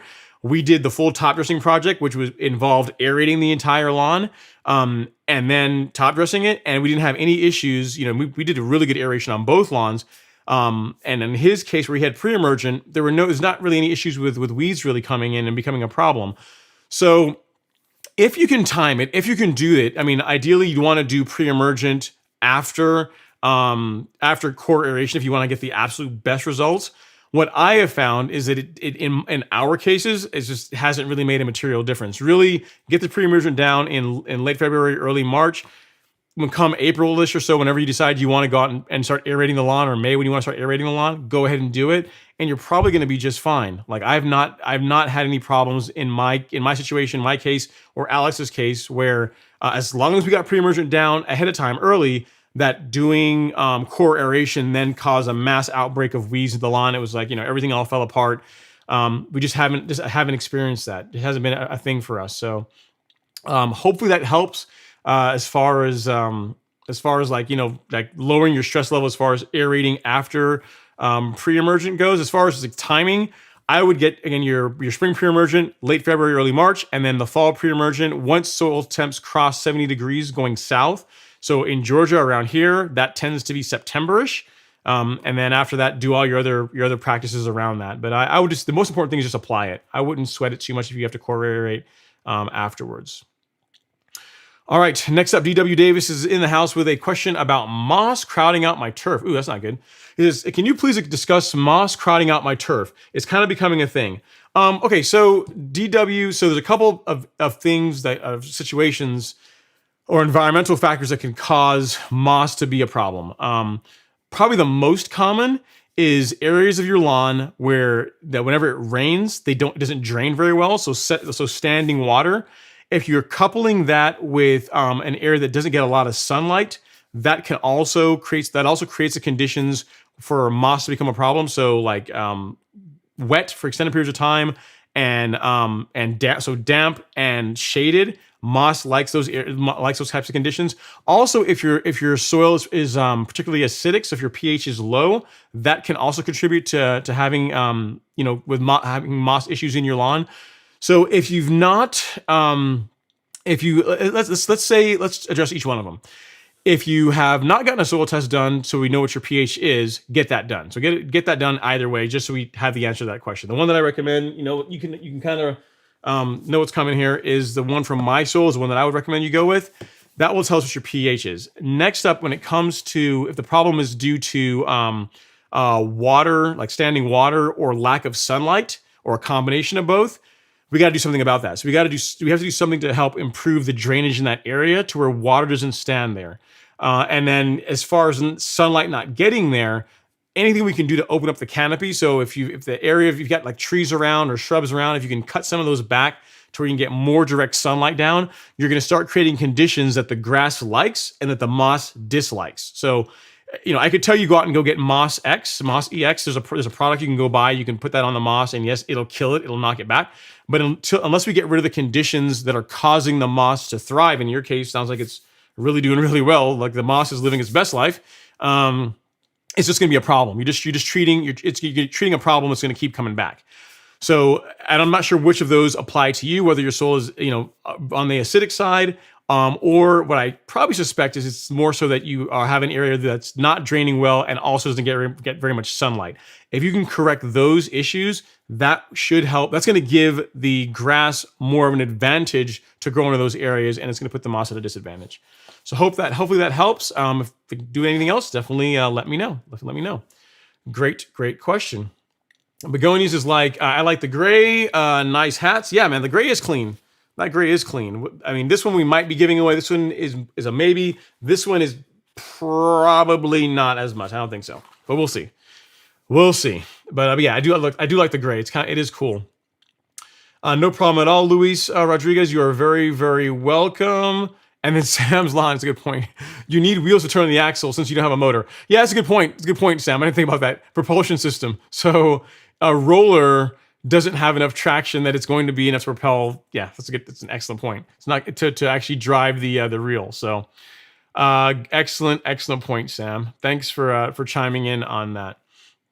And then Alexander says, I think Coastal will kill Kalinga. I'm not sure on that one. Let me pull the label up here really quick. I don't see Kalinga on the label. It might, but I don't see it mentioned as one of the ones that it's known to really go after. It might knock it back some, but Certainty definitely will. Certainty at the correct rate, especially with a non-ionic surfactant, is going to be the ticket to getting rid of Kalinga. So that is what I would go with. All right, Ogsan says, hey, Ron, I just put down Headway G. I'm set and done for the year. If you bring in more guests, girls, I was about to say girl LZ lawn. Like you remember what happened last week, right? Or not last week, 2 weeks ago, the tragedy, where I couldn't read properly. Bringing a guest, girls lawn would be awesome. Wanted to go to GIE. I only saw one real mower on display on many videos. That's a travesty. I mean, it's too bad that you didn't see more real. But here's the thing. I say it's a travesty, or it's a tragedy that you didn't see more real mowers at GIE. But if you think about it, right? I'm actually making a note of Girl LZ, or Girls Lawn. I just did it. The thing you have to realize too with real mowers is that it's a smaller demographic, right? It's a smaller market compared to rotary mowers. So I'm not surprised that there's less. You saw a lot less of those at GIE. And that there was just less content on it than there were on the on the rotary mowers. So hopefully next year I can make it, and if there's any real mower content, I will put some up. So we'll see about that. All right, Ned G says, what do you think about fungicide before winter to help with snow mold? I think it's a good idea. You have to check the label for Headway, for either azoxystrobin or propiconazole, and see which one of those works better against snow mold. It's not something that I deal with, or we even deal with here in this area in Georgia, so I'm not sure which of those two would be the best fit. But check the label for either Headway or Heritage G, and go from there. So take a look at one of those and see if they are labeled as a preventative for snow mold. As far as that goes, I just don't know off the top of my head for that one, Ned, because again, it's not something that we deal with here in Georgia. Great question. All right, next up, Charity 392 is in the house. As my guy hasn't been around due to work in a few weeks. Hope you're well. Thanks so much, Charity. I'm back. It says FYI, car just ran 10.3. Oh, wow, man. 10.3 for this boat. Looks like, what is it? Like a G35 looks like? Yeah, man. 10.3 is getting it. That is, 10.3 in the quarter, right? I'm thinking, right? Not the eighth mile, but in the quarter, that's moving. That is moving. That is a legit 10-second street car is a very, very fast car. Very, very fast car. All right. Next we got Adam Reed saying Arkansas is in the house. What's going on, Adam? And next up, Mazama Blues here. He says, happy Friday. Ron, Mazama, I just showed off your pictures, man. Now you're here, I can show them again. So yeah, this is Mazama's lawn with the obligatory Ron Henry hat, because he's one of the winners. You can see there's like a little close-up of his lawn. So Mazama, I said I would show it, and I did. But his question is, happy Friday. The lawn is 3-year-old Kentucky bluegrass, a manually reel mode at 2 inches. Tillering like crazy with soil temps at 61 degrees. Thanks for the hat. You're very welcome. The expert advice and bringing great turf products to golf course lawn store. I'm glad that you're getting great results, Bazalma Blue. I think you're using, from my understanding, I don't think you're using Turfplex. I'm trying to remember what else you're using, but yeah, the lawn, as you can see, his lawn looks pretty awesome. That looks clean right there, man. My name is Ron Henry, and I approve of that lawn. Great job, sir. Whatever it is you're doing, in addition with the mowing and the other supplements, keep it up because it's definitely working. It looks really good. All right, next up we got Heartfelt Fashions says, I put down Lesco 007 pre-emergent crabgrass killer. Was that good, or can I put something better down? That should work well. If it's got labeled as crabgrass killer, I'm not familiar with that Lesco product, but I'm imagining the active ingredient in it, Heartfelt Passion, is probably dithiopyr or dithiopyr, depending on how you pronounce it. And it's fine. It's a great pre-emergent. So it's a nice thing about it is that it's a pre-emergent, and if you apply it against young crabgrass, it can also help kill that off too. So it's a really good product, excellent product. So no, yeah, you're good to go. You got that down. I would just roll with that. You should be in great shape as far as pre-emergent until February-ish, when you need to get your spring pre-emergent down, and then you can go with prodiamine. You could go with dithiopyr again if you wanted to. Of the two, I mean, again, either one of them is fine, right? But if I had to choose, I would opt for dithiopyr more so for my spring pre-emergent than my fall, because in the spring is when crabgrass is going to start growing out and becoming a problem, right? So if you get that down, it can kill off any baby crabgrass that's trying to get an early start. Whereas this time of year, crabgrass there isn't new crabgrass really coming in. Again, does it really matter in the big scheme of things? No. Are you going to get a good result with it? Yes. So, but I'm just saying, if you're really trying to nerd out and say, between prodiamine and I've got two bags or two bottles. I've got prodiamine. I've got dithiopyr. Which one should I apply when? Given the choice that I have both of them, I would do dithiopyr in the spring and prodiamine in the fall. But it doesn't really matter. Either way is going to work well. And no, nothing else you got to do. Great question, and good job on getting your pre-emergent down. That's the most important thing. You got a pre-emergent down. That is the most important thing. All right. Austin says, thanks on that weed pulling tool. It works great. It does work great, Austin, and it's therapeutic. I find it relaxing to pull weeds manually. Some people, here's the thing. You will look like a crazy person a bit when you're out there, hand weeding your lawn, but it's therapy. It's nice. It's fun to do. And if your lawn looks better than the neighbor's lawn, then, they really shouldn't question your methods, right? So, yeah, but I agree. It's a great tool. You should only buy it once. It's not going to break, and should be good to go. All right, next up, we got Shelby Amos with a question. It says, what are your thoughts on the Biochar soil amendment? 84% compost, 15% carbon. Would that help with living on an asteroid? It can help, I'm sure. I've never used it personally, but with it being compost and I'm thinking it's biochar is what is in there. Should work fine. I've never used it personally, but it should work great. Other options are the Essential G on the Golf Course Lawn Store.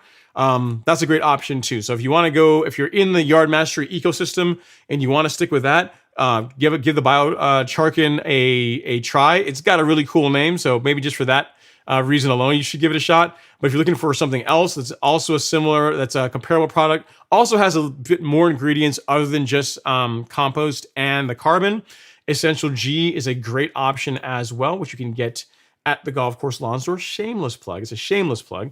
So yeah, if you go to golfcourselawn.store and you look up Essential G, you can pick that up. So that's also a great option as well. Either one of them should work well. I've never tried the Biochar, but it should work fine. Alan doesn't really recommend or put his name behind products that don't perform. So yeah, I would especially with this being something, I think you brought that out this year, so I'm sure it's a great product. So give it a shot if you want, or go with Essential G. That I know works. All right, great question, Shelby, and it'll help some. It's not going to do anything about all the asteroids, the moon rocks you got on your lawn, but it will help the soil. So there is that.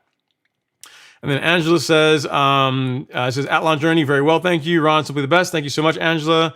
I appreciate it. And then next up, we got Ize saying, just found the PGR video you did. Just applied podium to my zoysia this evening. Cool, Ize. I guess you're still in Florida or somewhere where it's still warm or still hot that you're still doing PGR, yeah, podium's an option. Another option now available for the first time, here recently, thanks to the nice folks at Syngenta, is Primo Max. This is another option for PGR in a very, very small container, 4 ounces. For most lawns, this is all you're going to need for an entire season. So this is another PGR option as well. I'm going to make a video on this. The thing is, I really wanted to do it this year. I'm still debating whether I should do it this year or not. Really nice to do it next year, right? Because that's when people are going to be doing a lot of PGR work. But yeah, this is an excellent, excellent option as well if you're looking for a smaller quantity of plant growth regulator. But good job. I'm glad the video was helpful with applying PGR to your zoysia. All right, G Freeze in the house. He says, "Hey Ron and Stripe Action Gang, hit that like button ever so gently. I appreciate you, G Free. Thanks so much." Let's see what else. Who else we got here? We have Almir Ernie. It says, let's see, Zoysia tenifolia versus Bermuda Mirage. I am not. Those are 2 words, and I'm not sure of each of them. I've never heard of Zoysia tenifolia or Bermuda Mirage. Almir, not sure. I can't answer that one. I'm not sure what the question is. If that's a type of zoysia or some, I'm not sure exactly what you're asking. Don't have an opinion on that one. All right, next up, Thin Cut is saying, "Hey, evening, Ron. Just sent you a picture of the leveling rake, at least the head, 7.8 pounds. That's a good weight. That's a good weight for a leveling rake. That's getting up there. It's not bad. Yeah, it's not bad. Thin Cut. So yeah, that should work well for you." And then next up, we got DD's in the house. It says, "Hey, Ron, I have some other commitments. We'll catch the replay tomorrow while doing some woodworking. Take care. No problem at all, DD's. I truly appreciate it. Thank you for coming in just to stop in and say hey. Let me get down here really quick. I got a couple of super chats. One from CR. Let me get that real quick. Super chat received. I appreciate you, CR. And then we got to have, the man, the myth, the legend, Mr. Josh Habib. Super chat received. He says, welcome back, doctor. I appreciate the care package. Back in the saddle tonight. Good to have a weekend at home. Cheers, bud. Thanks so much, man. Yeah, cheers to you. Josh, you're very, very welcome. And talk about care packages. Thank you. Thank you for the care package, man. These hats are awesome. They're going to make great giveaway prizes. I can convince myself to part with them. A couple of them I can part with, but that camo one, this camo is fire. I mean, for me, some people don't like camo, but I think that is cool. When I go to the range, this is like it's a really cool hat to have to be able to wear. So thank you so much, Josh. I really do appreciate it. Glad that you're home and hope you are doing well. Demir91's in the house. What's going on, Demir? Says, "Hey, Ron, late to the live stream tonight. Still hoping for next week. Need Mother Nature to cooperate. Lots of work getting the course shut down for the season. So maybe working late, already getting snow. Wow. Well, yeah, I think you're in Colorado, if memory serves me correctly, right, Demir? But yeah, just let me know, man. I know that we're trying to plan for next week. If that can work out, great. If not, the following week is fine too. Because I know, like, to your point, it sounds like you got a lot of stuff going on the course right now. So just do what you got to do, man. But I mean, yeah, we definitely want to get you on the live stream. Definitely on the live stream. There's a couple people that have already said. I'm not sure if you watched some of the comments. We're saying, I think it was Alex was saying that your suggestions on propiconazole and some other tips have been really useful. So it'd be really nice to have you on the show to help out the cool season gang. It'd be really cool. So we'll play it by ear and see how it works out. All right. Next up, we have Tom V. He says, "Hey, Ron, the spoon-fed Kentucky bluegrass lawn with Turfplex and Humic Max recipe is exceptionally green here in Chicago. I love it. Love to hear that. Love to hear that. Thanks for your advice this year. I have found my back sprayer tips needed to be cleaned." That's good to know as well, Tom V. I've not had to really do that, but I tend to run just pure water through my backpack sprayer after I finish with it. I know there's some people that don't do that. Like they'll put the backpack sprayer up with stuff with like products still in it and then take it out whenever they need to use it again. Or they don't rinse the system out afterwards. I do that every single time. It doesn't matter what I'm spraying. It could be the carbon kit, it could be pre-emergent, doesn't matter what I'm putting down on the lawn. When I'm done, I tend to run the sprayer for 30 seconds or so. Like I rinse the tank out a couple times, and I run the sprayer with just pure water in it for 30 seconds to flush water out of the pump, out of the tank, out of the wand. And I've not had issues with any kind of issues with clogging or anything like that. Like I've literally done that to my sprayers ever since I started like using backpack sprayers, and I will put a spray away for the winter. Springtime will roll around, I'll take it out, and it works great. So maybe consider doing that if you've not given that a shot. Might save you from having to clean the tips quite as frequently. But I'm glad to hear that the spoon feeding program was successful. It worked well for you. I'm really glad about the good feedback. All right, next up we got McNasty Motorsports, which is an awesome name, by the way, for a car tuning shop. Really good name. Because I think we need to consider a name change, McNasty Mower Sports. It's funny. You're not the only one that said that. Other people have told me that I need to change the name of the channel to something with lawn care in it. I don't know. I've thought about it, but think about it. I've got all this stuff already made up, like T-shirts, the logo, all this stuff that says Ron Henry. It's too much work to change all of it now. I can't change it. And plus, I don't really think you guys really care what the channel is called as much as just the content on it, right? So, but I do agree. I will give you that McNasty Motorsports would be a cooler name than the Ron Henry channel. I definitely agree with you on that one. Okay, next up, Tom V is back. He says, for Kentucky, a KBG lawn, northern lawn, still wondering what sort of granular fertilizer to put down before the end of the season. Most products suggest waiting until the leaves are down and temps in the 40s. Any tips or tricks? You know what? I'm gonna see if Demir wants to weigh in on that one. I'm sure if he's still around, if he wants to chime in on that.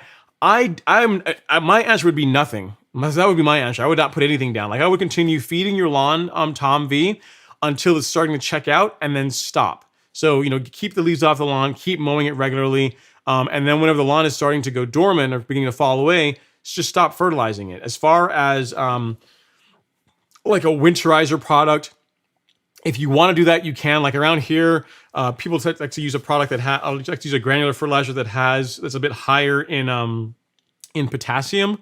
But I've done it both ways. I've done the experiment both ways, and I've gotten great results either way. So I've not done anything, and I've done a Winterizer. I put down a fert at the end of the season too, and the lawn has come back in the spring with no issues. The only thing I might tell you is that putting down a fertilizer in winter months, especially if you go heavier, like as far as nitrogen goes, you could be creating conditions for where you can have fungus problems in the spring. So that's something to consider. It's a reason why, if I had to choose between the two, I would err on the side of not fertilizing heavily as the winter, as you get further into the winter, than doing something. But people, it's religion for some people. Some people say you absolutely have to do it.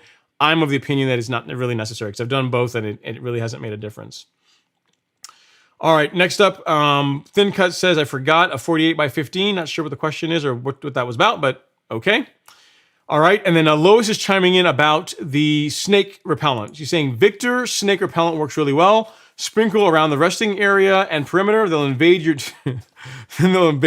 neighbor's lawn instead. So there you go. I mean, it's not, you get rid of the snakes and it becomes your neighbor's problem. So Victor's snake repellent. They have a viewer saying that. So whoever was asking earlier about snake repellent, there's an option. I've not personally used it, but Lois is saying it works well. So check it out, read the reviews, and give it a shot.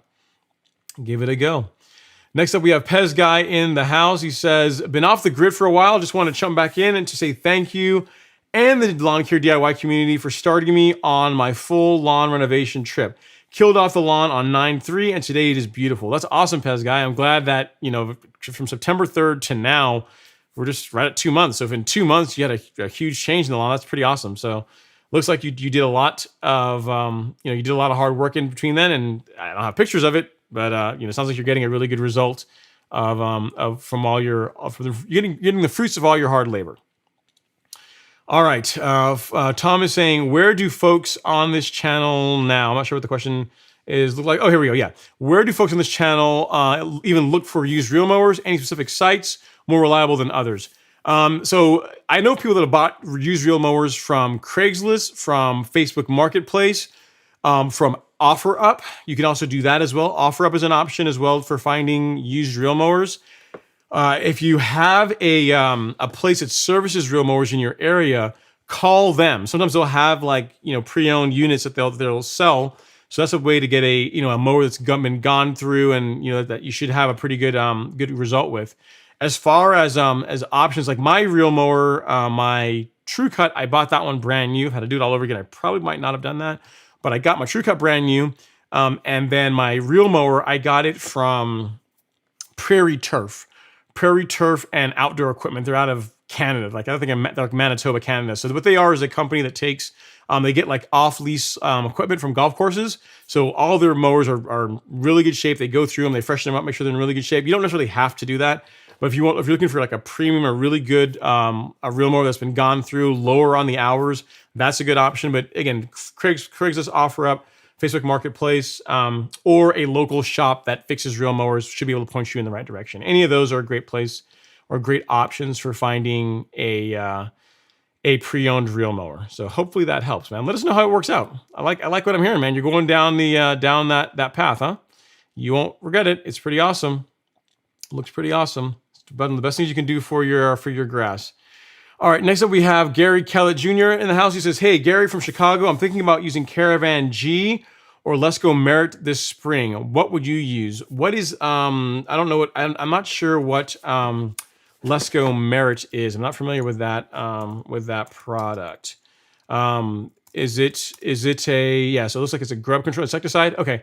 Yeah. So either one can work well. The nice thing about Caravan G is that you get a fungicide along with the insecticide. If I'm looking, I mean, for like 5 seconds of looking at it here, it looks like Merit is strictly an insecticide unless the Let's Go product also has like it's a combination product, but just straight Merit is an insecticide. So I don't know if it's a fair comparison to Caravan G. If you're talking about a combination product, I don't know. I've never used the Let's Go product to be able to tell you how it would work. I have used Caravan G, and it's an excellent product. So either one can work well, I'm sure. But Caravan G, you know, I've used in the past. I've had really good results with. This year's the first year that I did not do Caravan G. I did a Celoprin and Headway. So I split it up. Instead of doing a combination product, I did 2 separate products as far as an insecticide and a fungicide. But either one should do a great job for you, Gary. Either one should work well. All right. Lawn Journeys is in the house. I'm not sure if it's a question, but he says, I have been doing a separate fall pre-emergent for the last few seasons, targeting weed germination in mild winters. This season, Anderson's Winter Defender, barricade fertilizer with pre-emergence. There you go. So an 1804, so a combination product, like a weed. I hate to say weed and feed, but that's essentially what it is, right? Like a weed and feed or a weed and feed product. So cool, Lawn Journeys. Thanks for letting us know. And then we have Rolex DSSD saying, yo, what's going on, Rolex? Thanks for coming to hang out. And he says, Trillo says, how many times can you use Headway G per year? That's a good question. I have to look at the label to see what the annual limits are for propiconazole and azoxystrobin. And then based on that, you know how many applications you can do. But you can do multiple. So, if you could do a couple in the spring and then also in a couple of the fall. So what's that? That's 4. I think it depends on also the rates that you're using to Trilla.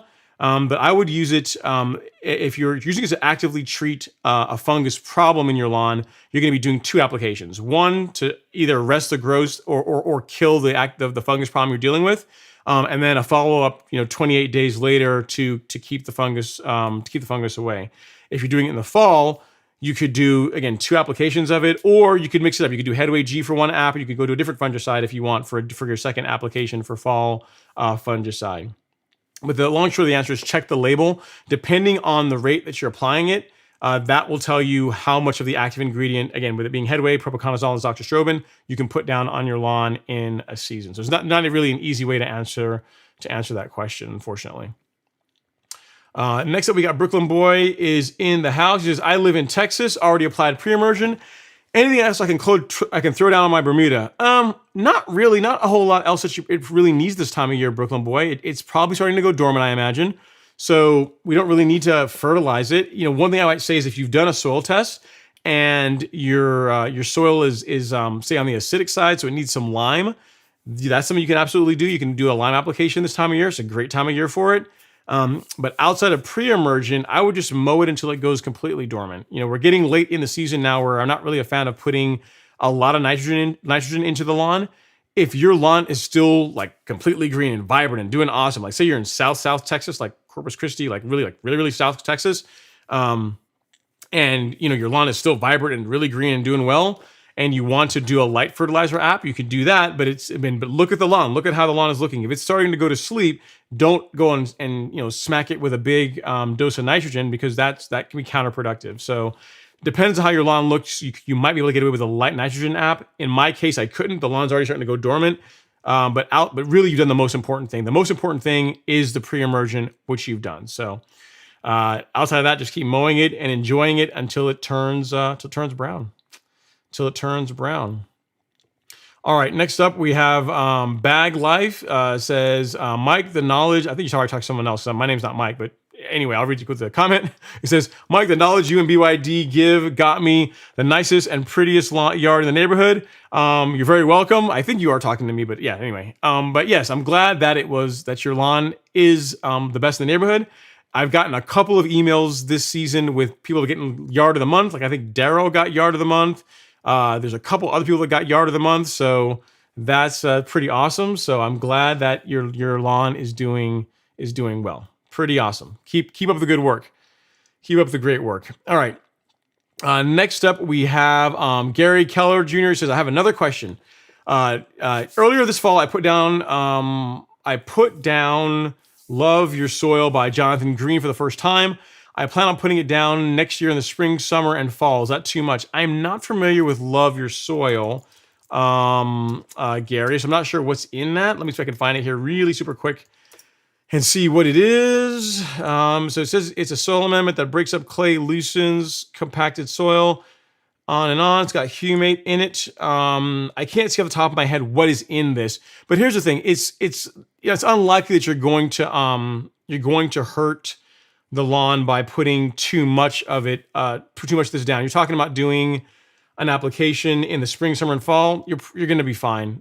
This looks like it's got additives to help with microbial activity, and humates should be fine. No problem at all. It sounds like a granular microbial package is what it sounds like to me. Just again, I'm not familiar with the product, but just looking at the label super quick, that's what it looks like to me. So doing it 3 times in the season should be just fine.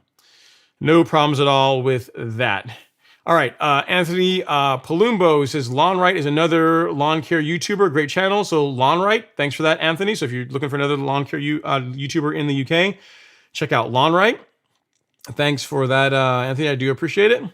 And he says, Michael Norton says, doing Christmas lights in your neighborhood, want to do some bartering? No, not really. I mean, I don't do Christmas lights because here's the problem with Christmas lights, right? And like decorations is you put them up, then you got to take them down. So I am kind of like with mowing grass in the wintertime. I'm just too lazy. I don't want to get out there and have to get on a ladder. And, my luck, I survived martial arts tournaments and sparring matches and that kind of thing. I'd get up on a ladder to try to put Christmas lights up and fall and break my leg or something. So no, I don't really do any of that stuff. To tell you how lazy I am, I have a Christmas tree that's been up for it's probably going on 5 years now. It's been up. So when it's not Christmas, it just becomes like a decorative tree. And when it is Christmas, you just plug it in and turn the lights on. So that should tell you everything you need to know about Ron when it comes to decorations. All right. Next up, G-Free says, Ron, are there videos of your martial arts? If so, where can I find them if possible? Yeah, so I put some in the chat. I put some in the chat there, G-Free. Also, I have, I also posted them on my my karate channel, which I don't really do a whole lot. I do a whole lot with, but it's so I can find a link to it here. You can also find them there as well if you want. But I put links in the live stream. Let me find the in the URL Tang Soo Do Karate belt tying. But yeah, I'll send you links to it here, G-Free. Let me get the links for you, and I'll drop them in the chat. So this is for one of them. This is for one of the videos. This is for a form, an open hand form. No, this is for the sword form called Jang Kum Young, like or really care what it's called, but this is for the open hand form. Let me get to here, and boom, that's that. And then this is for the so that's for the sword form, and this is for the open hand form. So there you go. And if you go to my karate channel, which is Improve My Karate or Improve Your Karate, you can also find on there. I have I have videos like some of my martial arts stuff there as well. Hopefully that helps. If you keep hang out after the live stream, and I'll find the link for it to that channel, and I'll send it to you, because I don't really do much on that channel. I've got something like how to tie your belt and some sparring tips and things like that on there, but for the most part, I focus on lawn care. All right, next up, we got Daryl Tunstall. He says, Ron, I put down prodiamine in September at the high rate. In the spring, I want to go with Dimension or Dithiopyr because I don't want to fight weeds next season. Thanks. That's a great option, Daryl. That's exactly what I'd recommend doing. You know, if you did prodiamine this fall, Dithiopyr in the spring is a great option. Sounds like you are already ahead of the game. Sounds like you're already ahead of the game. All right, next up we have Nils just saying hi. Hey Nils, what's going on? Thanks for coming to hang out in the chat. And then Omar Garcia says, what did I miss? You missed a lot, Omar, but fortunately it's going to be, you can watch it after the fact tomorrow, because the live stream is going to be up and live tomorrow. But yeah, thanks for coming to hang out in the live stream, sir. Just tons of turf talk like always. All right, next we have Tutrilla. He says, hey Ron, missed you last week. How do I get rid of Bermuda in a Zoysia lawn? I'm not sure on that one, Tutrilla. I don't think Fusilade. I'm not sure if Fusilade 2 will do that. I'm not sure if Fusilade will do it, because I've been asked this question before, and there is a product that will do it. I think Fusilade 2 might do that, but we have to check.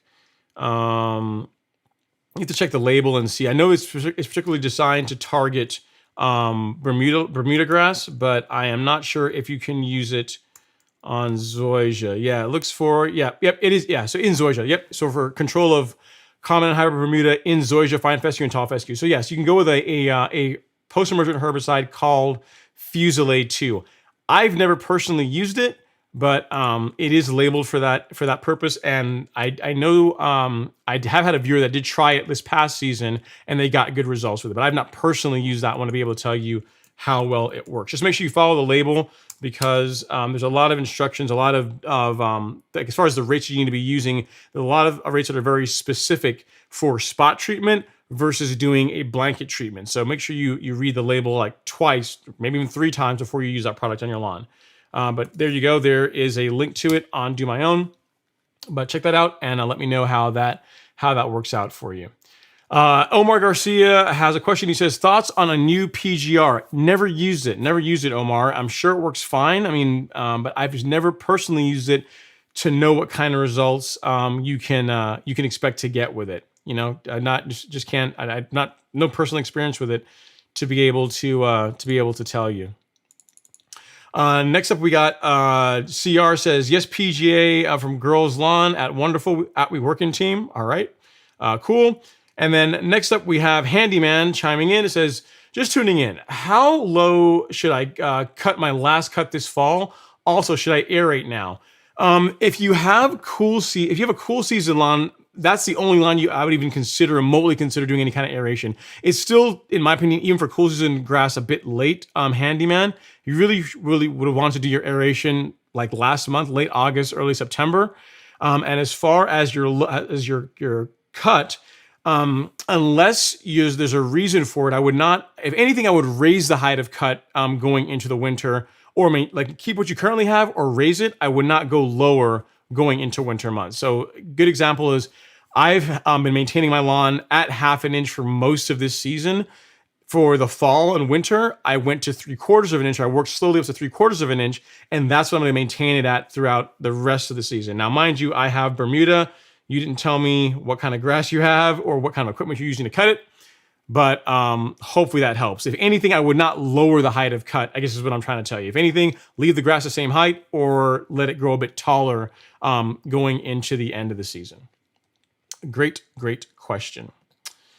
All right, and Josh, again, thank you for the super chats, sir. And then Scott O'Hare saying, Josh is the man. Yes, he is. Josh is the man. Looking all the swag he throws out, man, like these very, very cool stickers. So Josh has sent me some of these, the Ron Henry stickers, the Ron Henry magnets, the hats. You guys really owe Josh a huge debt of gratitude. The channel does. We all do, for his consistent generosity making lots of awesome stuff available, for us for the giveaways and just in general, just being, an awesome supporter of the channel. So we definitely appreciate you, sir.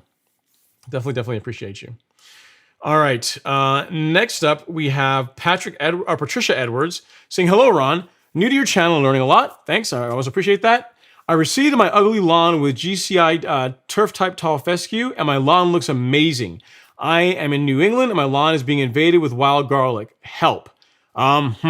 So what to treat wild garlic in a cool season lawn? I mean, tenacity might do it. I have to check the label to know for sure whether or not it will. It is labeled for that, Patricia.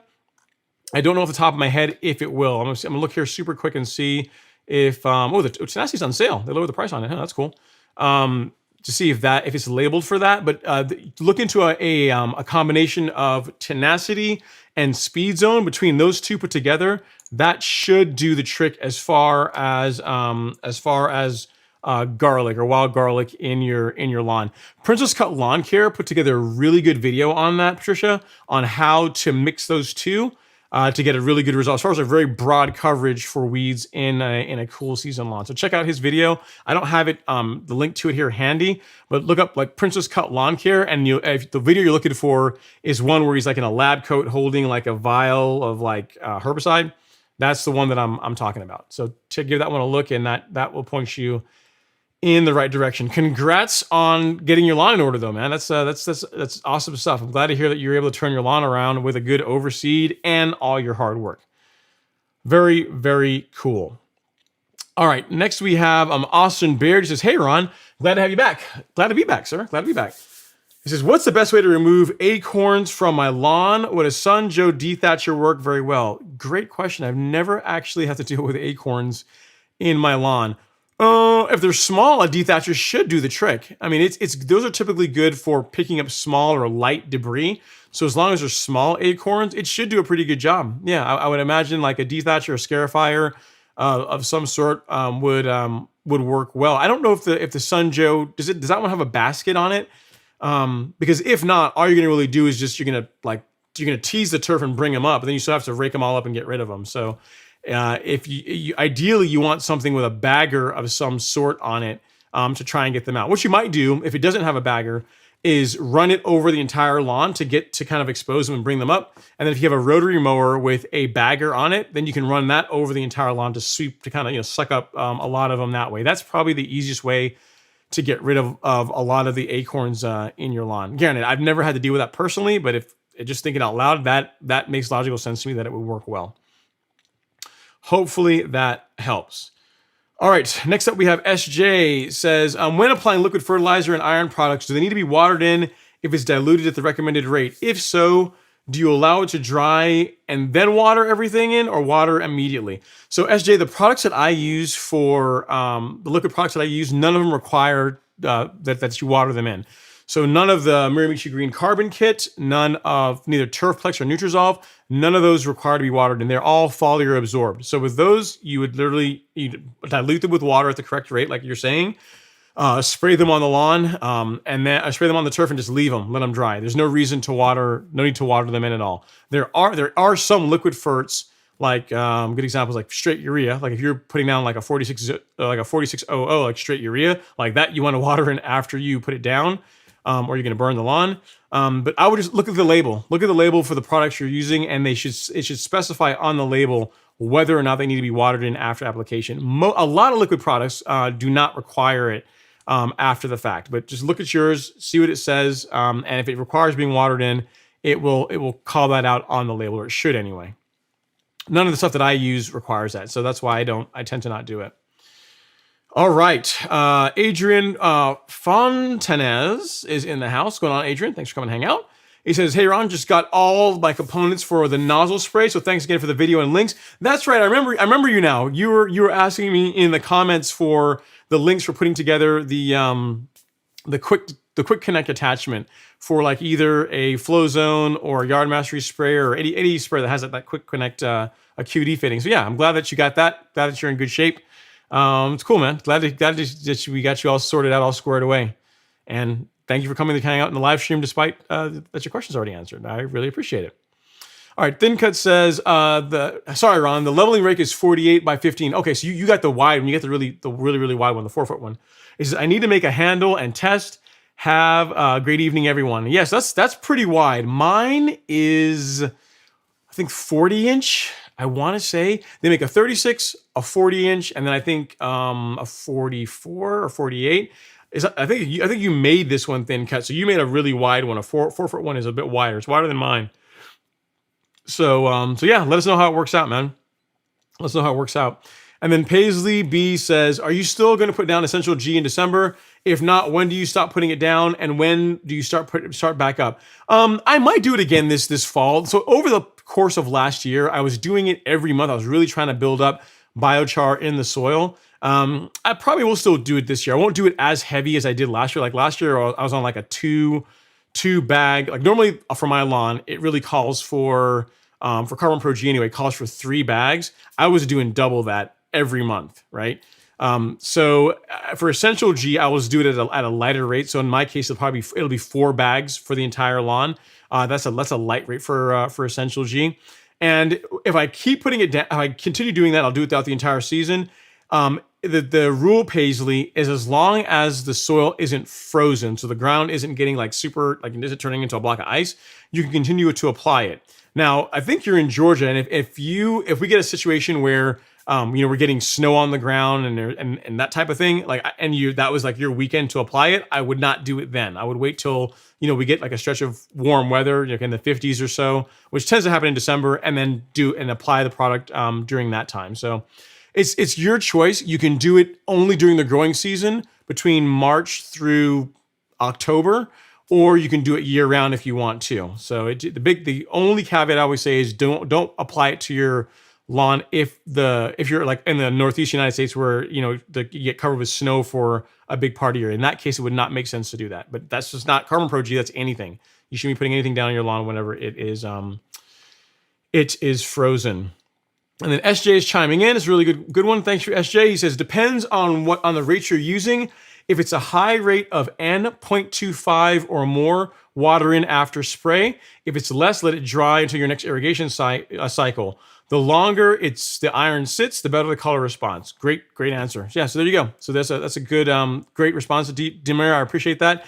So along the lines of what he's saying, when I apply Turfplex, I'm applying it at 1/10 of a pound of nitrogen, so 0.10 pounds of N per 1,000 square feet, and I never water it. So again, to his point, I'm well below that, which is why I never water or put it in. Now there is a rate for that on the bottle that goes up to 0.25 pounds, a quarter pound of nitrogen, but it seems like a lot to me. That's why I've never done it. But I appreciate you chiming in, Demir. This is all the more reason why we got to get you on the live stream, man. If not next week, maybe the week after. Work permitting. We'll see. All right. Next up, we have JMCL, I think it says. It says, thanks, Ron. Question. Soil test was 5.7. Lime has been applied. Pre-emergent done. Phosphorus is low. How do I address? You apply phosphorus to the soil, but let's wait till the spring to do that. Let's not do that right now. Again, I'm answering this question as if you were my neighbor next door. Let's wait until spring to correct that particular part of it, but everything else looks good. Like your pH is a bit on the low side, or it's on the lower edge of good. So you put some lime down, you get your pre-emergent down. You know already that your phosphorus is low. So let's just wait till springtime to apply that, to apply your fertilizer, but it's a little bit heavier in phos to bring those levels up. It sounds like you're doing everything right, man. So great job. Great job on getting a soil test done too. Love it. All right, next up, Papa Mo's Low says, laughing at Ron saying he's lazy. Mo's Daily, YouTube live stream, Instagram, responds to all email, martial arts shoots, car chromatic, family man, and probably a whole lot more. There is actually more. When you put it like that, I guess you do have a good point. I guess I'm not too lazy. I just don't, but here's this. We'll say this. I hate cold weather, so I don't want to mow in the cold. And I don't want to have to, here's the thing. If you could put up the lights and you could have like disappearing Christmas lights to where you only had to do it one time. So you put them up and they stayed up the entire time, and you could, I don't know how you make disappearing Christmas lights, but like they could not be visible throughout the entire year. And when winter comes around, you could just turn them on. That would be a thing. But the problem with Christmas lights and most like lawn decorations is you got to do it twice. You got to go out there and put it all up, and then you have to go out and take it all in. So again, just not my thing. So that's why I don't do it. All right. McNasty Motorsports, who says, Ron, BM3 or MHD, so boot mode or MHD. I don't know MHD. I think when you say BM3, you're talking about boot mode. If you know, you know. So, the thing is, for the Supra, boot mode wasn't even, or they didn't have a firmware revision that would work with the version of a firmware that's in the Supra. I don't know if they've since cracked that firmware, and they can now. So the Super just has like an actual a custom tune, like a local tuner here, just like that bench cracked it, did it, and tuned it. So yeah, no, but either one of those, people love boot mode though. Boot mode is I think the go-to, but either one can work well. All right, next up we got Thurston R. He says, enjoying the live stream. You're answering many of my questions. My tall, fescue Kentucky bluegrass continues to thrive here in New York. Just wish I knew how to stop the squirrels from digging holes. I don't know. I mean, I'm not sure what you can do about the squirrels. I mean, what are they digging to go after something? I guess I'm not sure. Do squirrels eat grubs or lawn insects? They probably do. I don't know what to tell you on that one, Thurston. I am sure there is a repellent or something you can use to try and keep them away, but or you can call a service in to try and trap them. But I don't have an answer for you on on how to get rid of the squirrels. On the positive note, sounds like your KBG and tall fescue overseas is doing well. So that's a positive, right? So we got to focus on the good stuff, right? Okay, next up we have LG with a super chat. Got to get that one. Thank you so much, LG. Received. He says, I'd like to sponsor the 7 p.m. Mountain Time sip. I appreciate you, LG. I will drink to that. So for any of you guys that are in the chat and have not touched that like button ever so gently, I'd really appreciate it if you do that now. It's free to do. Great way to support the channel. Sends good vibes to the algorithm. Sends more people our way while I take a sip of my lemonade. So thank you so much for that, LG. Good stuff. All righty. And then Paisley says, for acorns, use the lawn sweeper. So there you go. That's another option for it. Dalvin Larry's in the house. He says, hey, Ron, just stopping by. Like if the grass is starting to go to sleep, no more mowing for me.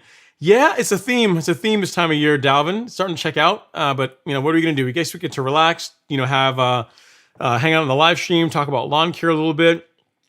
People. I mean, I imagine like the you can see it on YouTube too, right? As far as like the viewership for lawn care content on YouTube, at least for warm season grass anyway, is definitely trending down right now because like people aren't messing with their lawns as much anymore. But you guys are the diehards, man. You're still coming to hang out, so I appreciate you. I appreciate you for tons and tons and tons. All right, next up we have Lynette Laporte as a question. She says, hello, Ron. How do you get rid of springtails, spiders, earwigs, and flies around and inside the house? My neighbors have a lot of dogs that cause the fly problems. I don't know what springtails are, spiders, earwigs, and flies. I mean, the Miramichi Green pest control, I'd have to ask them about earwigs. I'm not sure what that one is. So if you're looking for like a general insecticide, like a lot of people like to use bifenthrin, Lynette, like that's an option. If you're looking for a non-toxic option, Miramichi Green also makes this product, which is their pest control product. It does treat, I'll tell you everything that's on here. It will do mosquitoes, whiteflies, ants, fleas, no-see-ums, chinch bugs, roaches, ticks, and aphids. I don't see earwigs or earwigs on there, so I'm not sure if this would treat everything that you're talking about. But as far as a non-toxic option that has decent residual, like you'll apply this every 3 weeks or so, and it's not going to hurt pets or kids or yourself when you're on the lawn because it's not toxic. That's a great option. You can get that at the golf course lawn store. But there's other options as well too for toxic, for more toxic type insecticides. You've got bifenthrin, you've got a bunch of others. So this is a great option if you're looking for something that is non-toxic. And there's several others you can go with if it's not the fit for what you're looking for. Hope that helps. We got Tiffany White. What's going on, Tiffany? Thanks for coming to hang out. Appreciate you.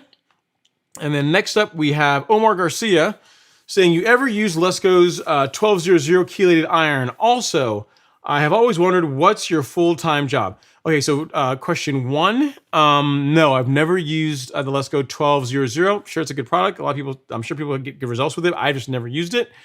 And my full-time job is I work in the information security field. So what I do is I lead a team of information security professionals that defend networks. So I've been on both sides of the fence. I've done what's called penetration testing, where companies or organizations would pay me to break into their environment, break into their network. So it's kind of like what you see in the movies, Hackers, but I can assure you it's a lot less exciting like what you see in the movies.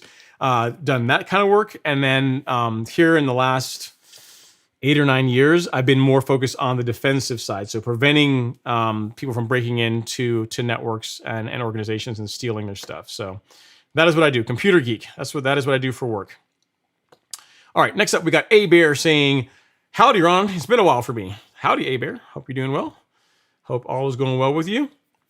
And then next up, we have Mazama Blue. Says, closing out the season with 1 spoon feeding of Turfplex, 2 spoon feeding with an ammonium sulfate derived 13013, and 3 the magic of the Ron Henry hat. You know, that's the thing, Mazama Blue. Anytime you put your fertilizers down, if you're wearing that hat, there's going to be at least 1 blade of grass in your lawn that's going to be a lot greener than it otherwise would have been. I can guarantee it. But yeah, man, it sounds like a good plan to me. Sounds like fun. I'm glad you won the hat and that you're enjoying it. Very cool. All right, next up we got Greg Lyon in the house. He says, hey Ron, I have a 007 with iron and was wondering if it would hurt to put that down when my lawn is still fairly green with the chilly temps in Alabama. I'm guessing they'll change soon. So the fertilizer makeup that a lot of people that are going for winterizers like to use is a fert that's a bit higher in potassium. So a 007 would fit that bill, Greg. If you want to do a light application of it, if your lawn is still all green, so your lawn is still fairly green, you want to do a light app, you can. But I mean, it's either way will work. If it were me, I probably wouldn't, because again, this past year, this has no nitrogen in it, but this past year, I dealt with spring dead patch in my lawn, so I'm just really leery about putting any kind of fertilizer on the lawn, particularly ones with N, but this one doesn't, late in the season. So you're probably gonna be fine with that because it's a light. It is a light dose of it's a lighter dose of potassium, of potassium in the lawn. So if you want to do that, go for it. Especially since you're saying that your lawn is still fairly green. That's the thing, right? You know, it was funny. I listened to I watched a video that Alan did last year about feeding the lawn during cooler months, and what he said made a lot of sense. Really, it's on a lawn per lawn basis, right? So if your lawn is already starting to check out, like it's already starting to go dormant, then stop feeding it. Like you don't want to push a bunch of nitrogen in it because the lawn's trying to go to sleep. So why? Give the lawn something it doesn't need at that time. It's only going to create problems. But if your case is the lawn is still green, still looking great, it's not showing signs of trying to go into dormancy just yet, and you want to do a light application, go for it. You're probably going to be just fine. But just know that we get later and later in the season, you're going to want to pull off or back off on those inputs. All right. Demir says, we'll make it happen. Have a few more spray applications on greens, proxy for POA seed head suppression in the spring, wetting agent and snow mold, then a heavy top dressing, and get the green covers on. Sounds like a lot of work. So when you say that you shut down, you guys really shut down. So the course is closed. Okay, cool. I thought you were like maybe just doing winter prep, but it sounds like you actually shut things down. Very nice. And then next up we have Funi Fan says, will my Arden 15 go dormant in Central Florida? LOL. It should eventually, Funi.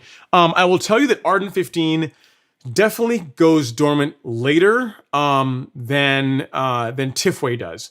Like a good point is that I had parts of my lawn that never really fully went dormant this past winter. Like it for the most part it turned brown, but any areas that were near the patio or near pavement where there's any kind of warmth, if I got down and I looked, there was still a little bit of green here and there throughout the grass. And I'm in Northeast Georgia, so if you're in Central Florida, so more like Orlando area, Kissimmee area, you might stay green, or you might stay some semblance of green a lot longer than we did here. So yeah, it might not go dormant at all in your case. Or if it does, it will be milder than, say, a Tifway lawn. That's what I found.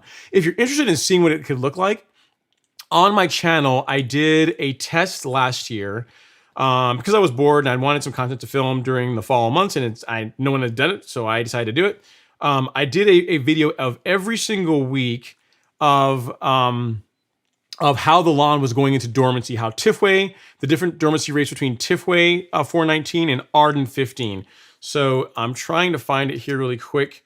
Versus Arden. Yeah, so it's like a 10 video playlist that has all of that. Yeah, this is it right here. So this is one of the videos. I'll just send you a link to one of them, and then you can find the playlist based on that, and then you'll be good to go. Actually, I can just give you the playlist. What am I doing? I can just find the playlist and get you the playlist so you can have that to look at to see what I'm talking about. But it's actually really cool. It's cool to see the differences between the two different lawns as far as the two different grass types as far as dormancy rates. All right, so here you go in the chat at Funi Fan, and there, boom. So that playlist shows Tifway versus Arden 15 starting, I think it was like September-ish, all the way into December or so. It's like a 10-week video. No, it wasn't 10 weeks, obviously. So it was probably a little later. So it was 10 weeks and then a 1 week recap showing you how they fall off in color throughout the season. So check that out if you're pretty interested in seeing how the two of them go dormant at different rates. All right, LG is like, only solution for squirrels equals a gun. So I don't want to go there, LG, but you're probably right. You're probably right.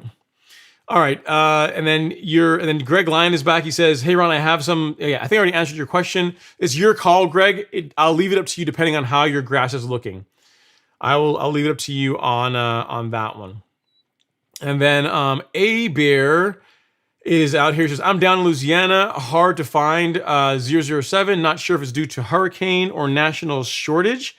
I don't know on that one, A Bear. I would have thought it'd be available somewhere. I mean." Either I would think that Home Depot would have something like that, or if you have a Site One near you, they also should carry it, I would think.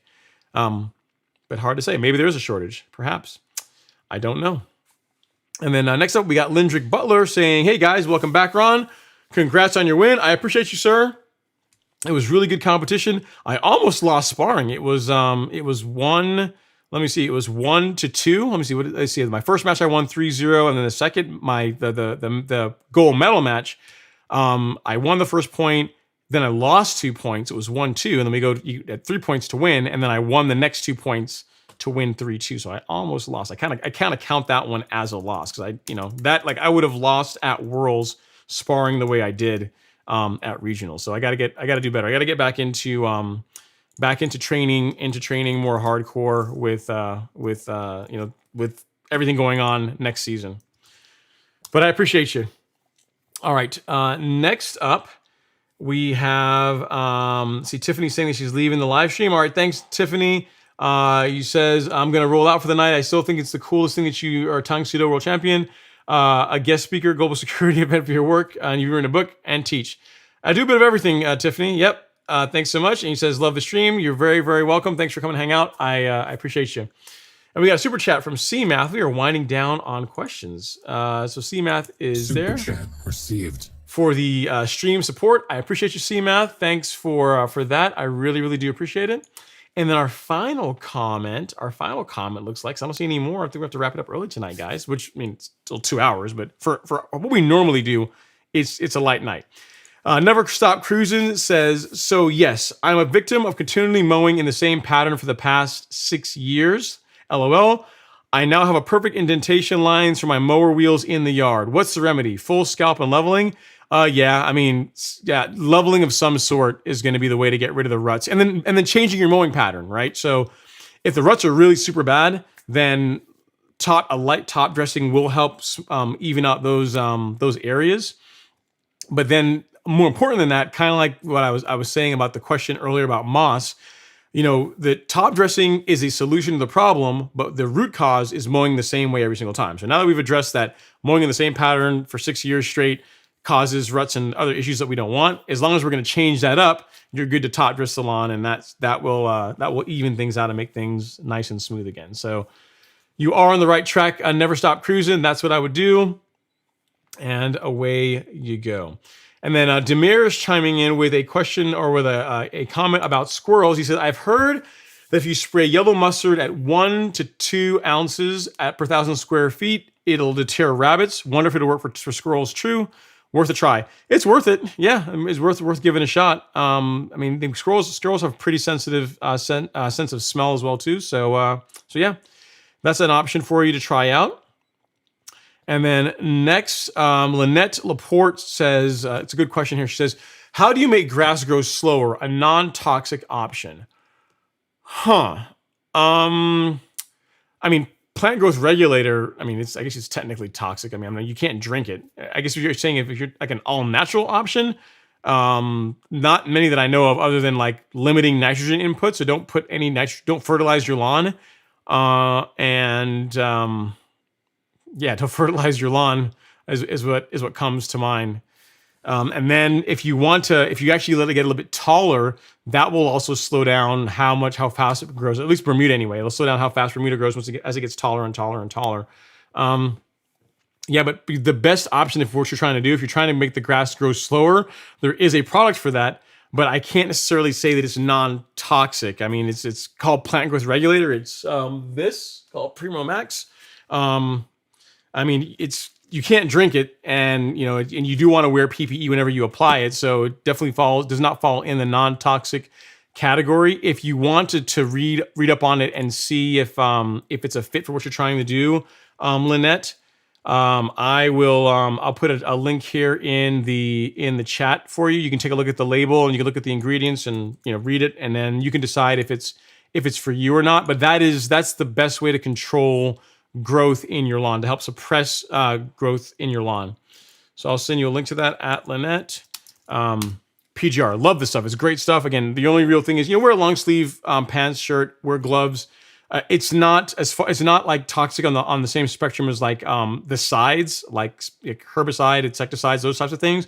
But you still want to wear PPE when you apply it, right? So, but take a look at that. I put a link in the chat for you to take a look at. Read the label, and you can decide. But that is what I'd recommend as far as making grass grow slower. I use it very regularly on my lawn. All right, next up we have Jim Carson. He says, I live in Zone 9 area in California. I want to plant a small Bermuda lawn in the backyard. It gets really hot back there. Do I keep it from growing into the planter? Says, how do I keep it from going into the planter or my neighbor's yard?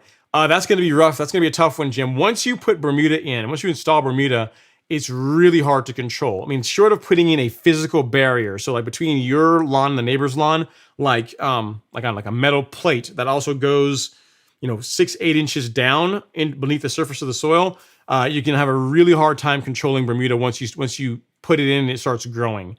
So keep that in mind. If you have other types of grass that touch that part of the lawn, the back lawn, maybe think twice about doing Bermuda, because it's once you install it, once you put it in, it starts growing. It's really, really hard to get rid of, and it spreads very aggressively. So I haven't seen a picture of the lawn or see what it looks like to be able to know, what options you have. But a physical barrier is going to be your best bet for limiting Bermuda, for keeping it confined to just the areas where you want it. But it's bad enough that I know in some areas, there are some areas where you're not even, some subdivisions like in Florida, where you're not even allowed to plant Bermuda grass. You're prohibited from doing it because you can't control it once you start planting it. Like it'll go into the St. Augustine and create a mess and that kind of thing. So just think twice about it. All right, next up, we got A Bear. It says, where can we watch that sparring? My son is testing for a second degree in Taekwondo. I don't have any of the sparring videos up. I can put them up. I will put them on, where can I put them? I'll put them on my YouTube, on my karate YouTube channel, improve my karate channel. So let me see if I can find that. I can switch over here really quick and go to the channel, and I'll tell you guys where you're going to be able to find it. So if you go here, I will post videos here of the sparring, of me sparring. So right here, this is Improve Karate channel. And again, I don't do very much content on this, guys. It's not updated very often, but there you can see the forms. And then later on tonight, once I get done with the live stream, I have a couple of sparring videos. I'll put those up there too, so you guys can take a look at that. You can see the 2 matches that I did to spar for gold at the tournament. So yeah, look at that link. That's my my karate YouTube channel. All right, next up we have Luke Ortego says, "Hey Ron, my dad sprayed some herbicide he bought, St. Augustine, and it killed some of it, and it turned it off color, not quite dead looking. Anything I can do, or is it too late?" Yeah, so your dad probably sprayed. I mean, I don't know a lot of things he could have done, but if you put down or sprayed a herbicide like quinclorac, something that's designed to kill crabgrass, that will also ding St. Augustine. It sounds like he did something like that on his lawn. It could have been a bunch of other things too, but that's what comes to mind. And the short answer is no. There's nothing you can really do about it other than just wait it out. So the grass should bounce back. If it didn't turn like bleach blonde, like dead turf, like, I mean, you know how it looks when it's dead. If it didn't do that, it looks like he just likely just injured it, and just give it time and it'll recover. It should recover just fine. But don't spray that. Don't spray whatever you sprayed on the St. Augustine again, because you have to keep in mind, guys, like when it comes to post-emergent herbicides, like the selective herbicides, like what's safe for Bermuda is not safe for all other grass types. So like what's safe for Bermuda is typically also safe for Zoysia, but not necessarily for St. Augustine. St. Augustine is a special animal, even though, Alan always likes to say it's not crabgrass. Like most herbicides that will damage crabgrass will also damage St. Augustine. Not all of them, but most of them will. So you have to make sure for your grass type that when you read the label, if it just says good for warm season grass, make sure that it doesn't specifically call out not to be sprayed on like Floratam or St. Augustine or Bahia, those types of grass types. Not all warm season grass is safe for all warm season herbicides. So something to keep in mind. But Luke, just tell your dad, don't stress, it will bounce back. And there's nothing really you can do to reverse it other than just time. All right, Michael R says, by the way, Lowe's has Let's Go 007 pre-emergent with prodiamine. So there you go. I would think someone should have it because it's a pretty popular product. And then Robert is here, says still here, waiting on soil test return and still shopping the upgraded reel off lease. Yeah, Robert, just keep looking. Just be patient, man. I mean, at this time of year, you don't really need the reel mower anyway, so just keep shopping. You've got, 3-4 months to find one? So yeah, you'll be able to find a deal and find something cool. And next up, we got Lynette. She's saying, thank you, sir. No problem. And then Demir is chiming in, says, never stop, never stop. If you have a dethatch or a verticutter, run it in a few different directions, then change up your mowing pattern every other time. That's another option as well too. That's a good point. So you can use that to lightly tease the turf I guess Demir, are you saying with the dethatcher, you're going to get rid of the grain that he's burned in, but if he's got ruts, are you thinking that the dethatcher will help with that a little bit too, or is the advice on the dethatcher primarily for the grain problem that he's no doubt introduced by mowing the same way each time? I'm not sure if you're still on, but if you can chime in. All right. Next we got Robert Rainey. He's on the search of that E-Greens mower. He says, looking at that JDE cut, which is a gas-powered driven, but the reel is electric with electronic backlap. Dude, I don't know about that, man. I mean, and I'm sure they're fine because John Deere makes a fine mower. But here's the thing. Here's how I'm looking at that. It looks to me like there's just more to go wrong. You know what I mean? Because now you have the battery component of it and the electric component of it. I mean, the battery component and electric battery, same thing.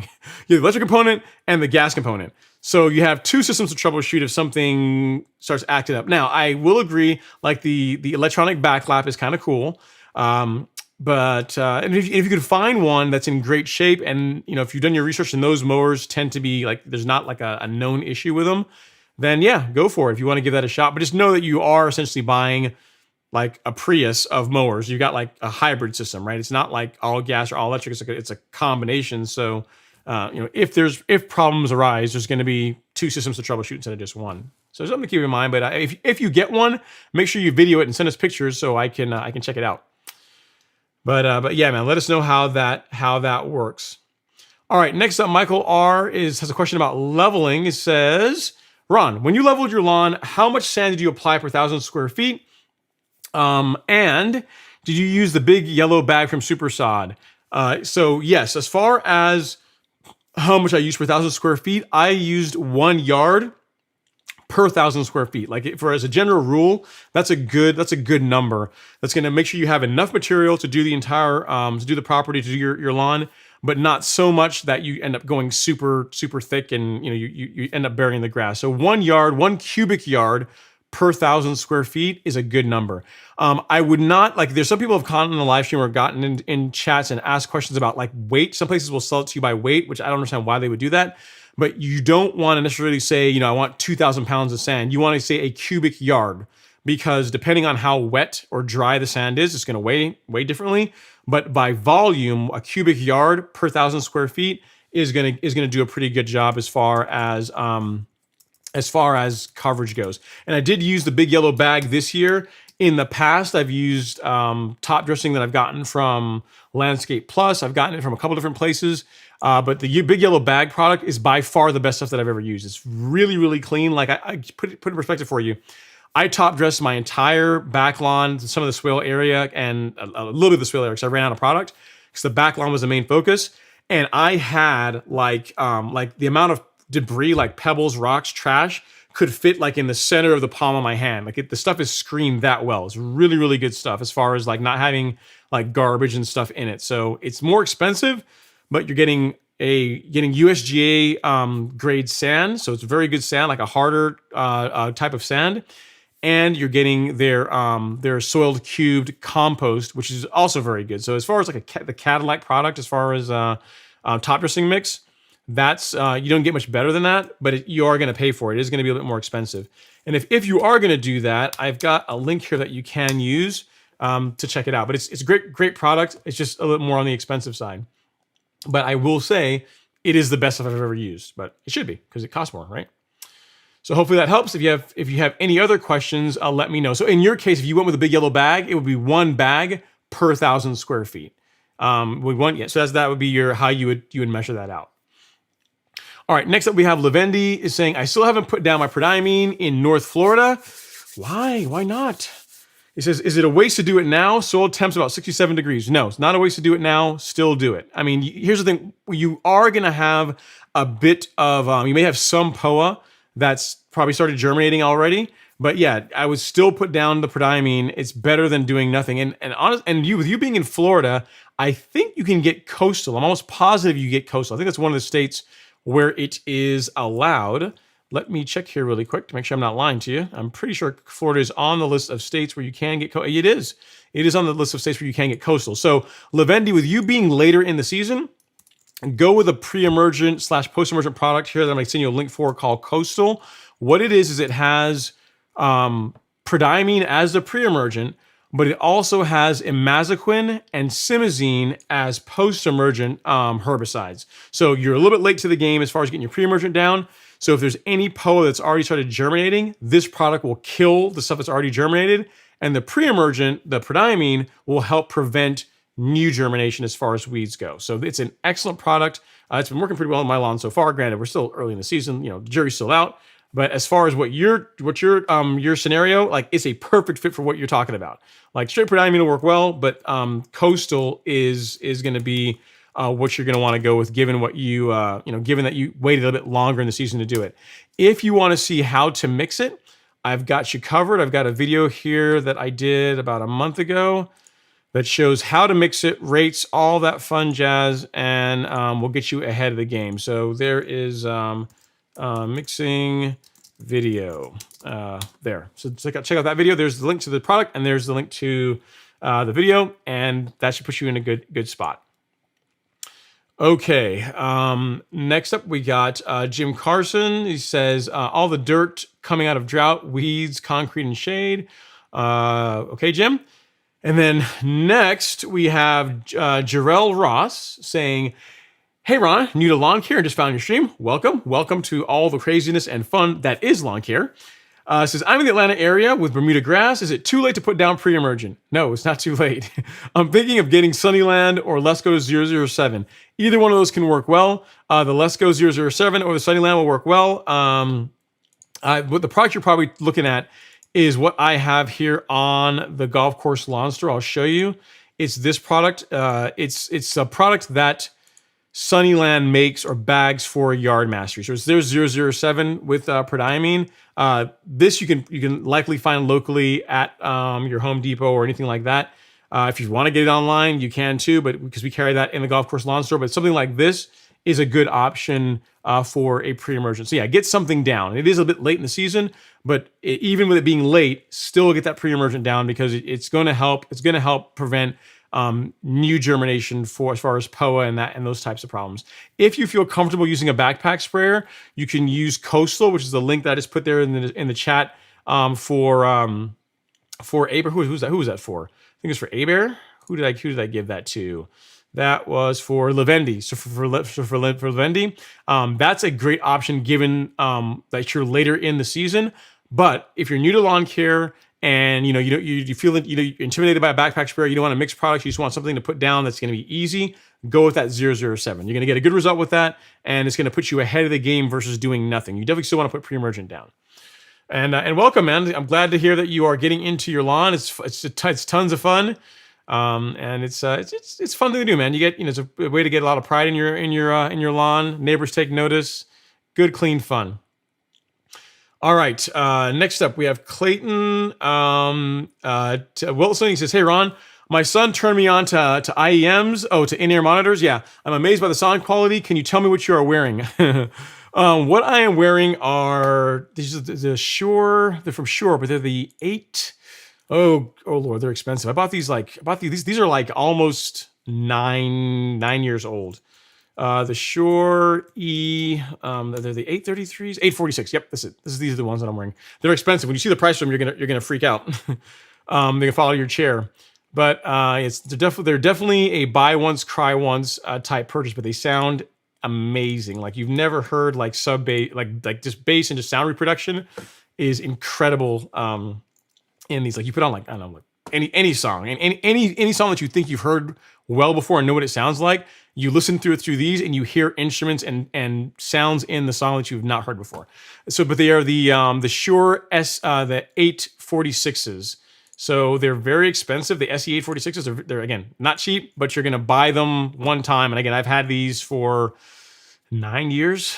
9 years. So I will I'll send you a link to them, Clayton. But again, they're really good. Again, the price is high, but for in-ear monitors or for very, very, very good like high-end in-ear monitors, they're really not that expensive. They're in-ear monitors that cost thousands of dollars. So these are on, as far as a non-custom fit in-ear monitor goes, these are about as good as you can get, or at least they were 9 years ago. And I don't know of anyone that's really done anything else new that really surpasses these. So like anything else, buy once, cry once. They sound great. They've lasted a long time. I've sweated in them. I've done all kinds of stuff in them. They work great. Awesome product. I can't recommend them enough. All right, we got a super chat from Greg Lyon. Thank you so much, Greg. Super chat received. I appreciate the love and support. And I'm looking for some more chats here. Let's see here. We got Michael Chafin. He's saying, you're talking to Luke, and then you're saying, "Hey, what's up, Ron? Hope all is well. I finally get to chime in for a while." Yeah, Michael, you do. It looks like the course is looking really good. Your avatar of the grass is looking really good there, man. So whatever you're doing, keep it up. Definitely keep it up. And then Demir, as far as fixing the ruts, he's saying it's a combination of both. So in my yard, I will get wheel ruts from time to time. And it definitely helps elevate the ruts and pulls up some of the matted material and just reconditions the turf. So it's a good option. You're saying just get out there with a scarifier, with a dethatcher, run that over the lawn, and that's going to help with with some of the rut issues that you're dealing with. So yeah, thanks for the advice on that, Demir. And frankly, that's a whole lot less work than top dressing. A lot less pain involved than going that route. And then next up, Demetrius Masopoulos says, much appreciated. Hi, I have St. Augustine grass. Is coastal St. Augustine safe? That's a good question. Yes, it is.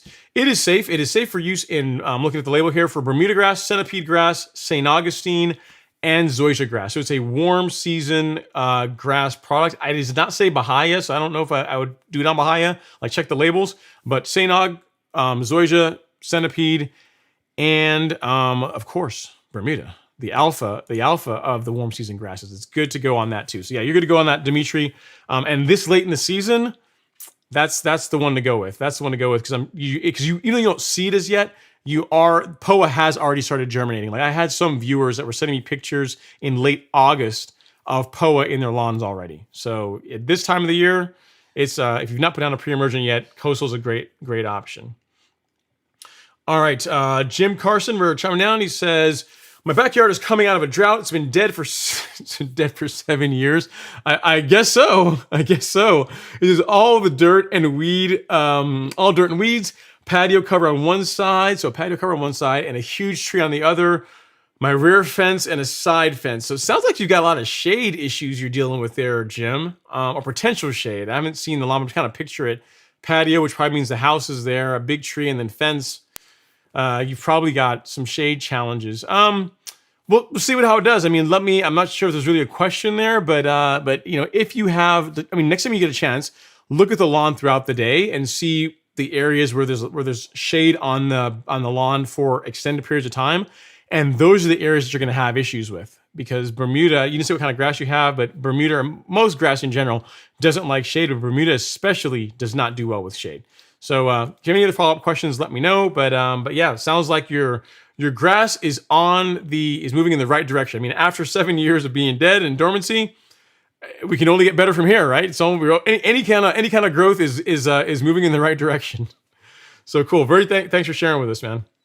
All right, next up, John Valentim says, what do you think about the Swordman Edwin? It looks like a decent mower to me. I've never actually cut with it on my lawn. I've used it a bit at Real Rollers on their turf part. It cut fairly well, I thought. The interchangeable cartridge system is pretty good. It's a cool thing if you want the ability to do scarification and verticut. Like that aspect of it is fairly cool. I don't know how well it would work or hold up on a lawn my size, like, you know, with now like 11,000 square feet or so being mowed every other day over the summer. I don't know if it would hold up to that level of use compared to something like a Greensmaster. Like the Greensmaster is like, yeah, whatever, come at me, bro. It doesn't care, right? Like, I mean, literally with the way I'm using it isn't, it's not even along the lines of how heavily it would be used on a golf course. And it's absolutely fine, right? So I think it depends on your use case, John. If you have a smaller lawn, then I think the Edwin can be a great fit. Like the Edwin, what's the other one? The Allets, I think can work well too. Like the guys that have Allets love those. So either one of those, between the Allet and the Swordman, I think I put both those in the same category. I think they work better or a better fit for smaller lawns. If you have a bigger lawn, that's when you want to step up to something with a wider track, something like a True Cut or one of the greens mowers. Like that's gonna be in my opinion. As far as like the strength of the construction, like the True Cut and a greens mower are built like tanks. Like those are gonna last, you know, they're gonna last a really, really long time. You know, 10, 20 years is not outside the realm of possibility with good care. I don't know that a Swordman or Allet would last as long because they're not really commercial grade equipment, right? Whereas the True Cut and like the C25 or C27 anyway, and the greens mowers are literally, they're commercial grade mowers. So as long as you maintain them, they're gonna last. So that's, I mean, without having run one myself personally for an entire season, those are my observations and where I'm trying to take you as far as real mowers go. Either way, get a real mower, get one. You know, get the one that you like and go with it. The big thing, one thing I might also ask yourself too, is Real Rollers, I believe, I'm not sure if they're still doing this, but they used to have a service where you could send your reel into them to get it sharpened. So if they will do that, or if you can find someone locally that will sharpen it, that's something that would weigh in my decision-making process. If you have an Allet, same thing. Make sure you do your research in your area that there's someone that can work on it, that if it breaks or if you need to get it sharpened or, you know, you're just taken care of, that there's someone locally that can work on it. Because nothing worse than buying a piece of equipment and then something goes wrong with it, and getting parts is a pain and getting someone to work on it is a pain. So those are other considerations outside of just which brand do I go with. Hopefully that helps. All right, next up we got Michael R. He says, thank you, Ron. Spring project will be leveling, and I've got a super sod very close to me here in mid-Georgia. Yeah, if you got a super sod nearby, here's the thing. If you got one close to you, talk to them. You know, tell them, hey, I heard about, you know, super sod and all this or your leveling mix from Ron Henry. Make sure you do that. But outside of that, see if they'll do something on the delivery. I mean, if you're really nearby where it's not you're not, it's not a long haul for them to bring the stuff to you. They might give you a price break. I don't know. It's worth asking. All they can say is no. I know that during the summer, this summer, they were selling as much of the stuff as they could make, right? As much as quick as they could bag it up, they were selling it. So I don't know if they're going to be willing to do that, but it's worth asking. Especially if you're like, you're physically nearby one of their places, they might do something for you. So something to consider. All right, Michael Chapin, he says, hey, thank you. This is Champion G12 Ultra Dwarf, 3 years old. We have come a long way in the past 7 months since I took it over. We just had a nasty hydraulic leak on Monday this week. We didn't suffer too much turf damage, so I guess you're mowing it with like a ride-on greens mower or something, and you had a leak and tore up some of the grass. That stinks, Michael. I'm sorry to hear that, but I'm sure you will get it. You'll get it back. It'll bounce back. I mean, if you were able to turn it around in 7 months, the lawn is gonna, the thing with grass, as long as you don't permanently kill it, it'll come back. So sorry to hear that, but I'm sure you're the man to get things back in shape. All right. Jim is saying, no, it's not shaded. It's a pure sun in the backyard. Very hot summer. Size is 10 by 15. I want Bermuda golf course type lawn, real mower. So maybe 10 feet by 15 feet. Okay, so it's a smaller lawn. So maybe I'll try one of your channels so I can ask a better question. So no problem, Jim. So if you're saying it's 10 feet by 15 feet, that in my mind, man, you're gonna want to go with like a push reel mower. Like a powered greens mower is gonna be a pain. I mean, it's gonna be a pain to use. I mean, like, it's definitely don't get a greens mower. Like, you're literally gonna go like you're gonna engage it and disengage. It's gonna be a hassle. Like, I would go with a push reel mower. Or if you want a powered reel mower, something like a true cut, like the 20 inch, the narrower one, because with a true cut, you can keep the reel spinning, you can disengage the drive system and the reel. And you're gonna want something like that on a smaller area, so you can kind of use it sort of like a push mower of sorts. And still get a good result. A greens mower I would absolutely not recommend with an area that small. If I'm reading it correctly, if it's 10 feet by 15 feet, I would not do a greens mower. It's just you're gonna hate life, because literally it's gonna be on off, turning is gonna be a pain. Just I wouldn't do that. But yeah. I mean, the nice thing about having a smaller lawn or a smaller area is less to take care of. So it shouldn't be that hard to get that area looking really, really cool. So yeah, definitely keep us posted as it develops and as you keep working on it. All right. FXR Parlor is in the house, is saying, pour one out for the Bermuda in the backyard. I seeded with tall fescue and Kentucky bluegrass in Dallas, Texas. Results are way better than I expected. Shade was the main Bermuda killer. Pick on the everyday lawn.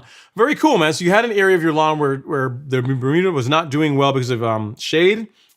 And you went with tall fescue and KBG, and you're doing great. So yeah, sounds like you did the right decision, FXR Parlor. Looks like you are in great shape. And then Michael Chafin, he's kind of is saying, I have a few Jacobson walk mowers I may be getting rid of. So I don't know, Michael. I'm not familiar with the Jacobson, but are they, with a smaller area like what he has, like a 10 foot by 15 foot area? If the Jacobson's like most greens mowers, like the drive system and the reel are couples. Like you drop, you engage both at the same time. But I mean, I'm sure you'll be able to chime in and let me know. And we got Princess Cut Lawn Care. George, what's going on, man? He's saying, sup, Ron? What's going on? Hope you're doing well. Dude, are you enjoying this whole views apocalypse we're dealing with? Like with all the viewership falling off with the lawns going dormant and weather getting cold. But at least we still have our live streams, right? So that's always fun. And then Jim Carson says, I have a good push reel mower. Okay, cool. Yeah, so that is going to be a good fit, I think, Jim, for what you, given the size of your lawn, what you're trying to do. I think that's probably the best option. And then our last comment of the evening is Mr. David Polanco. Says, howdy, Ron and chat. Red Leader, check it in. What's going on? David, I appreciate you. Thanks for coming to hang out. Well, guys, I think we are down to it. I think that's it. So we went for not as long as we normally do tonight, but it was still fun. It was I had a great time for the week off. I appreciate you guys all coming to hang out in the live stream. I will put a link to my sparring. I won't put a link to my sparring videos, but I will have a link to my karate channel in the description of this live stream once this live stream's over. So I'll put you'll have a link in the description to my karate channel, and in there I will have the videos of sparring that I have. I'll put those up there so you guys can see that too if you're so interested. But the videos of my open hand form and weapons forms are already on there. And there we go. But guys, thank you so much. I really do appreciate it. You know, get out there and enjoy the lawn as much as you can. If you guys are in a cool season area, continue enjoying it because you're probably still in go time. And if for us warm season folks, you know, just sit there and enjoy what we had and have a sip of lemonade and just let the lawn slowly go to sleep. Thank you guys so much. I'm going to try and have a guest speaker on next week. We'll see if that works out. And if it does, I'll definitely let you guys know ahead of time so you guys can mark your calendars to be part of the show. I will see you guys next time. Have actually, wait, I got one last question from FXR Parlor. I was so close. I was about to do my closeout. He says, Ron, at what temps does your lawn go full dormant? It depends. FXR Parlor, last year, it didn't go fully dormant. It didn't really go fully dormant, like completely dormant at all. But as far as most of it, the majority of it being brown and dormant, it wasn't until into December when that happened. So it's not really, it's the problem with saying what temperatures is that in Georgia, our weather is crazy. Like it'll literally be like in the 30s one day and in the 50s the next day, or 50s like a couple days later, right? So we don't tend to have like a hard freeze like the Northeast United States. So it's hard to say exactly when the lawn goes dormant and will stay dormant. But if this year's anything like last year, it's going to be late next month or into December when it goes dormant. So hopefully